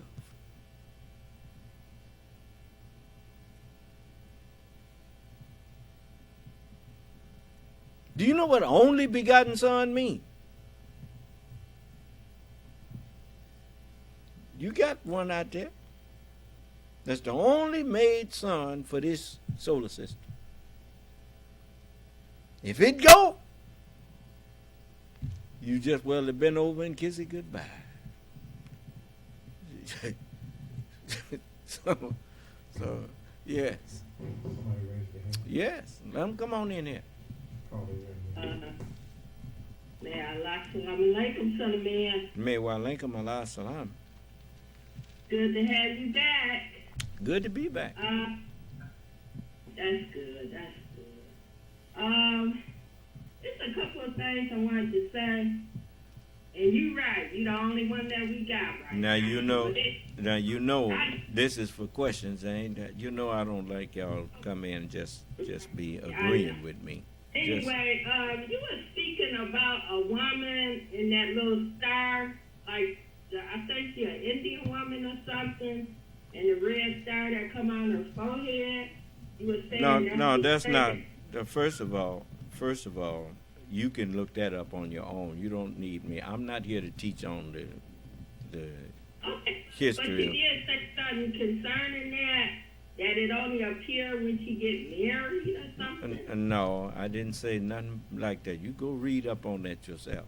I mean, I'm not interested in why the Hindus do what they do. Until I heard somebody ask. Well, then, like I said, that's something you can put a query in there. You put a question in the online, and it'll answer all that for you. I'm not into Hinduism. It's something else I wanted to say too concerning Donald Trump. Why do the Republicans want him in office so bad? Well, just pay attention in class. They want him in there because of what I've been telling you. I mean, liars support liars. You always got people who would gladly enslave other people. I hope they put him in jail and punish him to let him know he ain't above the law. Well, that's okay. All right. Thank you for calling. Now, I want all of you to know something. You know, I'm not here to so much as, I bring him up because he's an example of what I'm teaching on. If he changed, I wouldn't have no more problem with it. People, they get me confused with how other people are. You know, if I'm angry with a person, I'm angry with something they did. They stop doing it or repent of it, then we good as far as I'm concerned. You know, you don't go out if a crook rob a bank and use a vet to do so. You know, you get the crook out of the car. I buy the car. I can use it. I like Corvettes. So I would, nothing wrong with the car. Just the driver was all messed up. Nothing wrong with the body of people. It's the mind that's all messed up. You see? So anyway, we had somebody else. Yes. What is it? Yes, sir. Leonard Allen says, if God makes no mistakes, how did he... What do you mean, if God makes no mistakes? Why don't you come in here and talk to me instead of printing this stuff? Go ahead, brother. What are you talking about? Yes, sir. He said, if God makes no mistakes, how did he allow some of our people to become so dumb that he couldn't save them? Well, first of all, that wasn't God's mistake. That was your mistake. You trusted the wrong people. See, you can't, on the one hand, want to do things your own way, want to have your own choices. And then when you make the wrong choice, you want to blame it on somebody. You don't blame God, blame yourself. Do you understand? I mean, that's what children do. That's a child's mind in a grown person. Did nobody make you follow the wrong way? You chose to follow the wrong way. You know, when people con you, the pigeon drop and all that kind of thing, they couldn't have conned you with that if you didn't think you was finna get something for nothing. So because you thought you was getting it, you got. And then you couldn't really get mad because they did it to you for you, what you thought you was doing to them. You see? So I'm here to show you the truth. You talking about if God don't make mistakes. It's never a mistake to give people the freedom to choose which way they would go. It's not no mistake on my part. The one who made the mistake is the one who made the choice to go the wrong way. You seem to see, what you don't understand is that God is the truth. And the best knower of the truth. You don't become the best knower of the truth by not walking with the truth. The reason I know so much is because I made the right choices. I stuck with the truth. The truth can be proven. A lie cannot. If you can show me something that you can do without the truth, then I will agree with you that the truth is not God. Because God means grantor of dominion. I don't know of anyone that can grant me dominion other than the truth. And once I know the truth, then the truth is in person. That's why the messenger taught me that I'm God. Because I'm the best knower of the truth. You the one making mistakes. I'm not the one made the mistake. You did. Even the way you asked that question. You don't start off a question to God, but if you God or so and so, that don't work for me. That just tells me you don't know that God is the truth. Because there's no such thing as if the truth is God. Certainly God is God. And the best knower of him is standing here. I should say so. I am what I think. And I am what I ate. And I ate up the whole book. So now the word is made flesh and is dwelling among you. So, did you read his whole question? Yes, sir. Okay. Was there someone else? And nobody else typed anything. All right. It's just like with you coming in here eating with me from the Word of God. This is called the marriage supper. You don't know how blessed you are to be invited in here to listen to my class. You becoming as the angels. Angels wasn't even taught what I'm teaching you.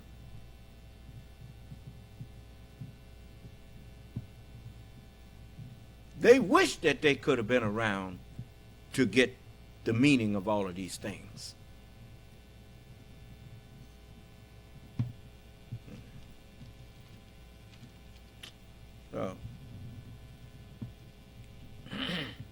So it says, and I saw heaven opened, and behold, a white horse, a white page, and he that sat upon him, the words that sat upon them pages was called faithful and true. And in righteousness, he who is the best knower of those words doth judge and make war, because he's the Son of Man. That's why he can judge. Yeah. If I wasn't the Son of Man, I couldn't be the judge. I couldn't stand here and tell you that all religions are false if I wasn't the Son of Man.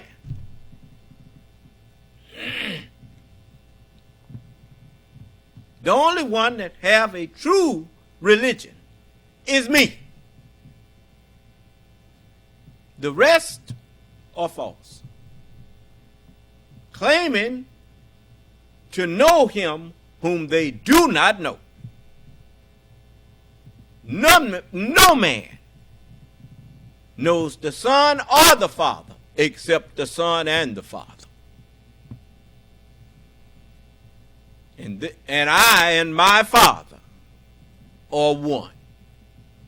Say he, Allah, is one.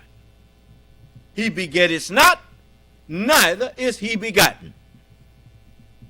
You don't beget the wisdom, knowledge, and understanding. You don't beget that. You learn that. And in that sense, it is begotten, brought into existence by knowledge that tells you this is this and this is that, and let this guide you to that. When he decrees a form for matter, he only says to it, be this form, and it is. You see? If you know how to bring it into being. There you go. But if you don't know how to bring it into being, it will not be. Do you understand? There you go. So all praise is due to Allah. So this is our language. We gave it to the white man to give him an edge. But it's ours. You know, I know much more about the English language than he does. And I've been asleep. But the one thing about being asleep, when you wake up, that which you knew before you went to sleep, it come back to you. So all praise is due to Allah. You see? So you look on every continent and you see the truth of what I've been telling you. Everywhere you go on the earth, you find the black man is there or already, was there. That's why we are the original people of the earth.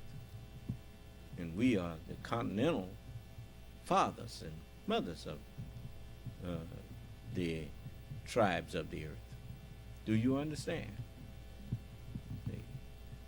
See, but that term country, well, we don't have a country.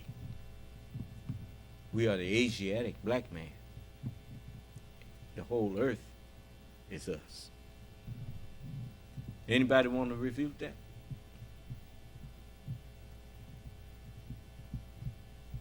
I only put it like that to do away with this thing of being confronted by our children as though we are inferior to them. I mean, I'm getting kind of tired of hearing that. When every time we look up, you borrowing something that's belong to us, including our music, everything. So don't do that. That's very disrespectful. Why would you think someone would say to you, honor thy father and thy mother, that your days may be long upon the land which the Lord your God have given you? You see? So, we are not without authority. That authority is now been given back to us. We once had it, and it was taken. And we let them take it. As the messenger said, well, if you're going to let me take it, then that's okay. He said, but, pardon me a minute.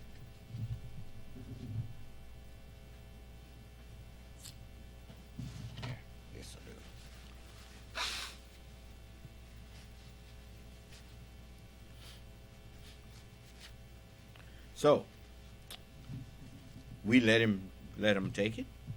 We gave it to him. When somebody gives you something, they let you take it. You see? And so the messenger said, the earth belonged to you, son of man. He said, but it didn't belong to you, but now you the true owner. He said, Jacob taking it away from you. Israel is Jacob. And he said, come on, I want to give it back to you. And so he gave it back to me. Just that simple. If I'm speaking and I keep saying things that offend people, and yet they are not able to come in and talk about that which offended them and refute it, well then I must have authority to say it. If I didn't have authority to say it, they could come in and quickly prove I didn't have authority to say it by arguing with me.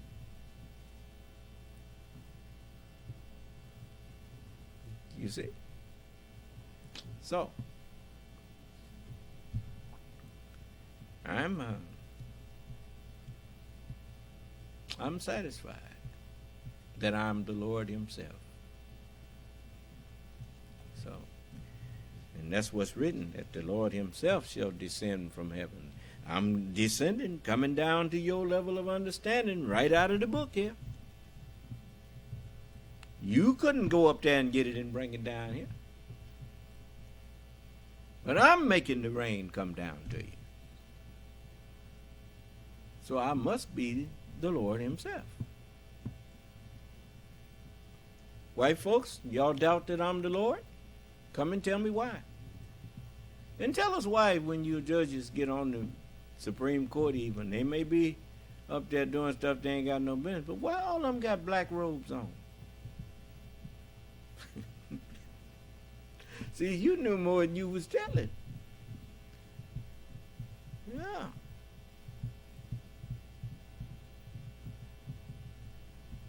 The supreme being gonna be a black man. They knew it. That's why they was trying to stop me from rising. A counterintelligence program to stop the rise of a black Messiah. You see? But didn't happen. The Honorable Elijah Muhammad, he fulfilled his mission. He was happy. He said, this is it. That's what he told him. He was dead. Now he's alive. He was lost. Now he's found. And he told me to come on in. He said, have a seat.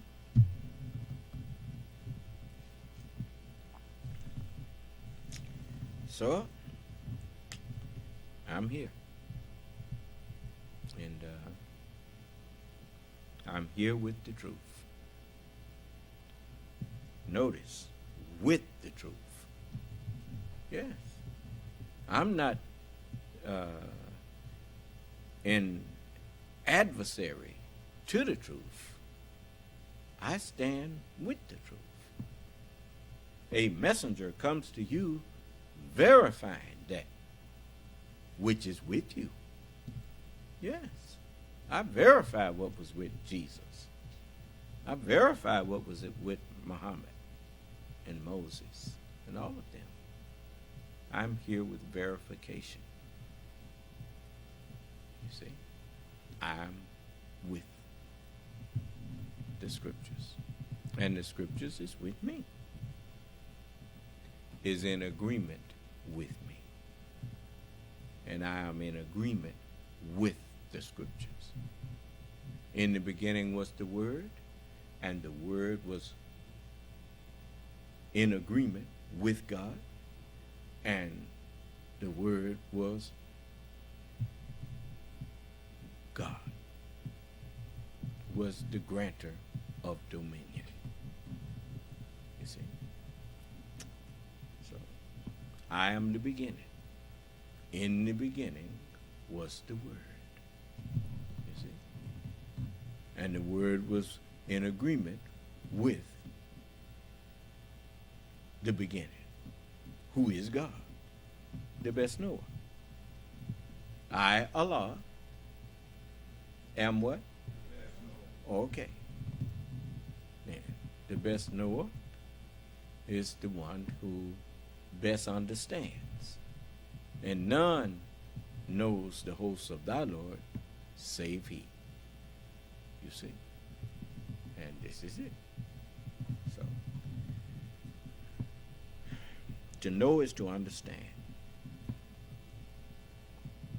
If there was anyone else who understood what the prophets were teaching, then we would both be wrong, because none knows the hosts or the understanding of the prophets but the Lord himself, because it was the Lord's Spirit, the Lord's Word that they brought.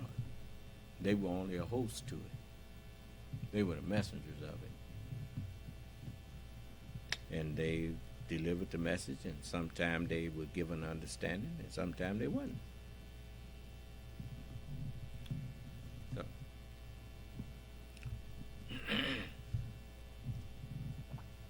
So it's I'm still recovering from that trip. You know, we was on that.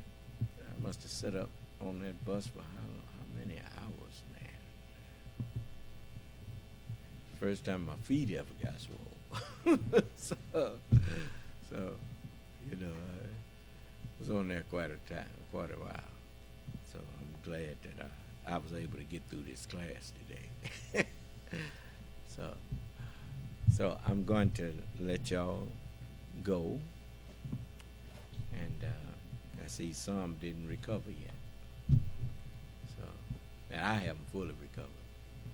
But it was worth the time and that we went out there to make some new connections and old reconnections. Excuse me. Yeah, Brother Michael had to come bang on the door to wake me up this morning. I was out of it, man. Sure as I tell you, we gonna have the broadcast today. I say, oh yeah. Oh me. But you know, I'm just thankful to Allah that He showed us some things that was needful. You know, I really now respect the truckers and you know why many of the truckers seem like they overweight and whatnot? It's not because of what they're eating, it's their bodies swell up. You know, you know, they need to follow them directions. Get that sleeper camper on there and lay down, man. And I used to catch the Greyhound or the Trailway sometime, and you get a certain place and they change drivers. That driver, after 8 hours or so, another one take over.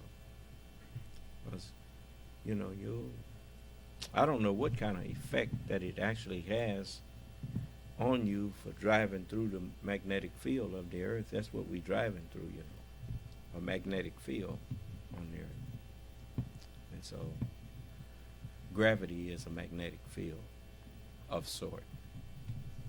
And I have my thoughts on how to reproduce it, which would enable you to use the actual magnetic field of the earth to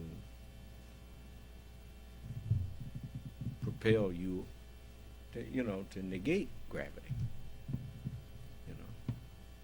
And I think that's what those little ships on the mothership would do. They function with that. That's why they can dot out of your eyes so fast.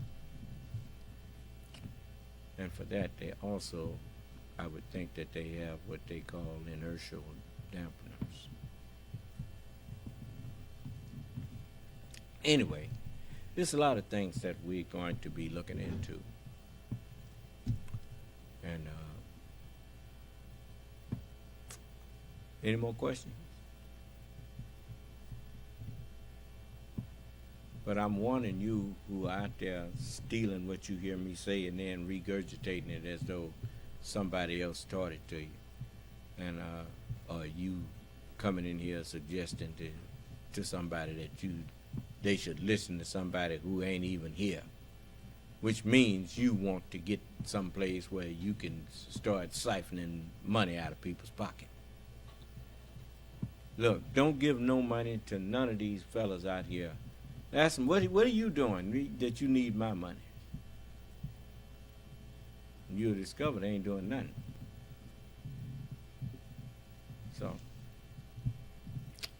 So I'm going to let y'all go.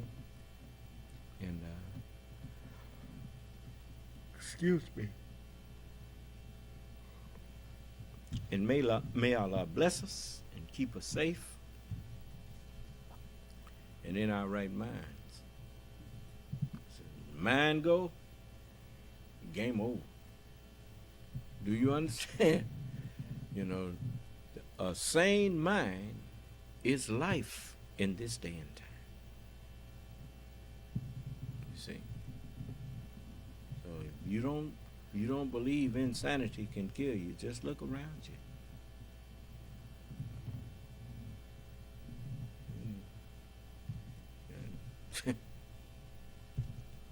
You would never, if somebody had written a book about the things that's happening in the United States, would nobody have bought it? I bear witness. One of the brothers said that to me. I bear witness. You couldn't have wrote a book that people would have believed what's happening in America now, the United States, would have ever happened. Just to go to show you. If Allah gave it to you, rest assured, if He take His guidance away, you can't keep it. You know why? Because you didn't know the importance of why He gave you to these things like He gave them to you. It's like people that think they should get rid of Social Security, get rid of this and get rid of that. The reason they think they should get rid of it because they didn't know the reason why it was set up in the first place.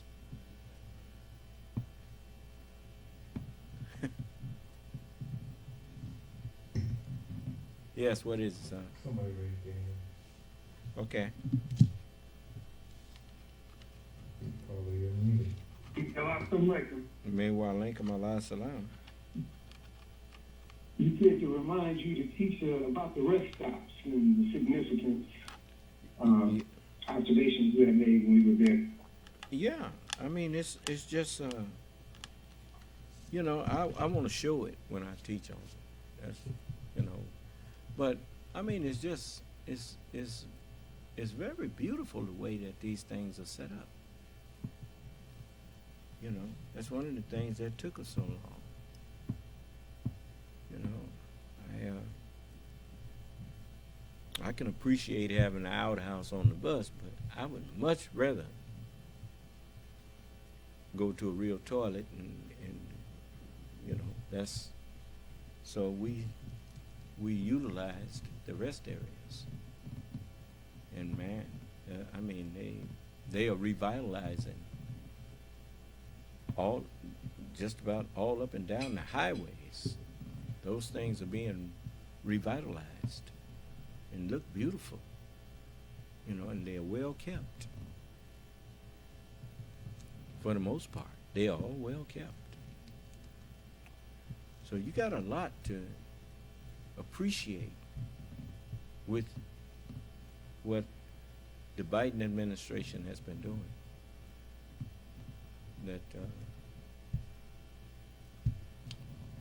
you want to give them as much.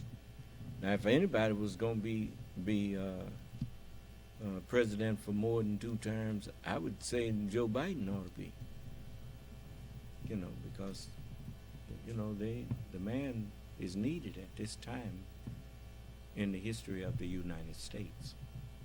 They need someone, and I tell you something else, that Donald Trump needs to lose every state. That would send a message to the world that the people in the United States may have stumbled, but they have not fallen. And any other things that you have problems with in the U.S., the U.S. is just a microcosm of the whole planet. It's happening all over the earth. Wickedness ain't just happening in the United States. It's happening all over the earth.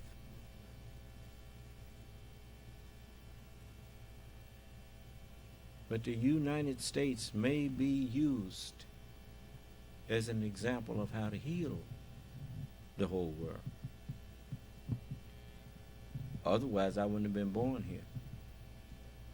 unto you that fear my name shall the Son, the teacher of righteousness, arise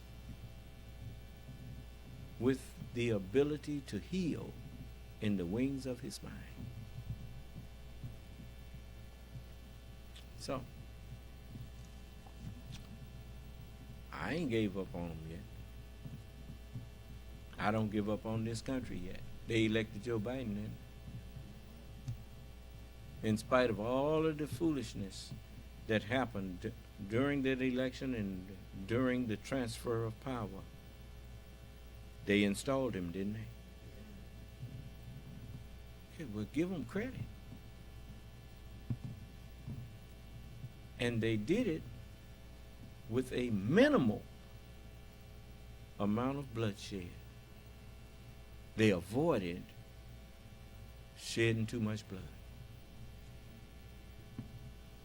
Give them credit. So, I think the people in this country deserve a chance to show that they are better than the world think they are. You know, because people quick to make snap judgments about you. Sometimes when we dissatisfied, we make poor decisions. Sometimes we make decisions that we know. Remember people said, I'm going to hold my nose and vote for him. Huh? What were they telling you? They were telling you that they knew he was unfit for that job. Now, do they want to put themselves through that again? I don't think so. Huh? It's done got kind of real to everybody now. So give them a chance. And I say to my people, I don't mean that as an insult to you to say that it's just stupid to elect a person for an office that you know they are not qualified for. This man was comparing blue states and red states in a pandemic, saying if it wasn't for the blue states, the numbers wouldn't be so high as to the deaths from COVID. He don't care nothing about this United States.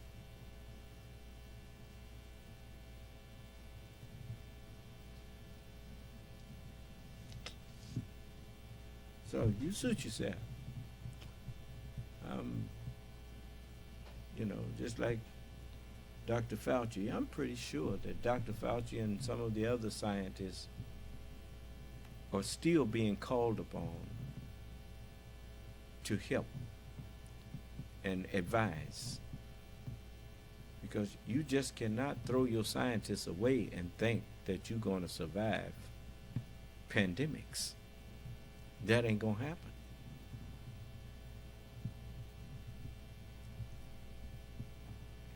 So, learn to stay in your lane. When someone who knows more about a particular person, place, or thing than yourself, you should talk little and listen much.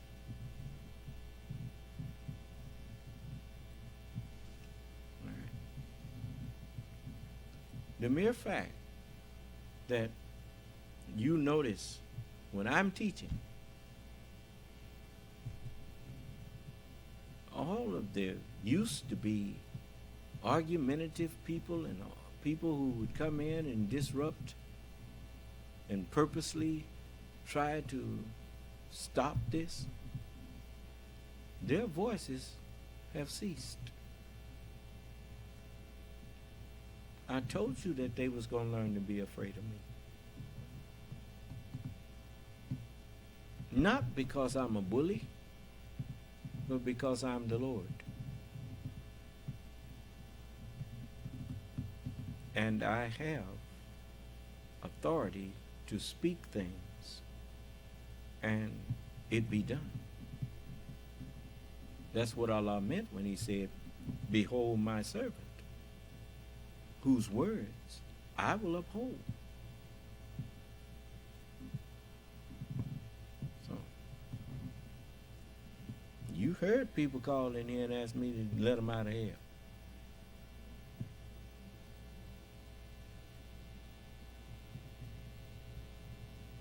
So, of course now, if you provoke me enough to put you in there, getting out is not one of your options.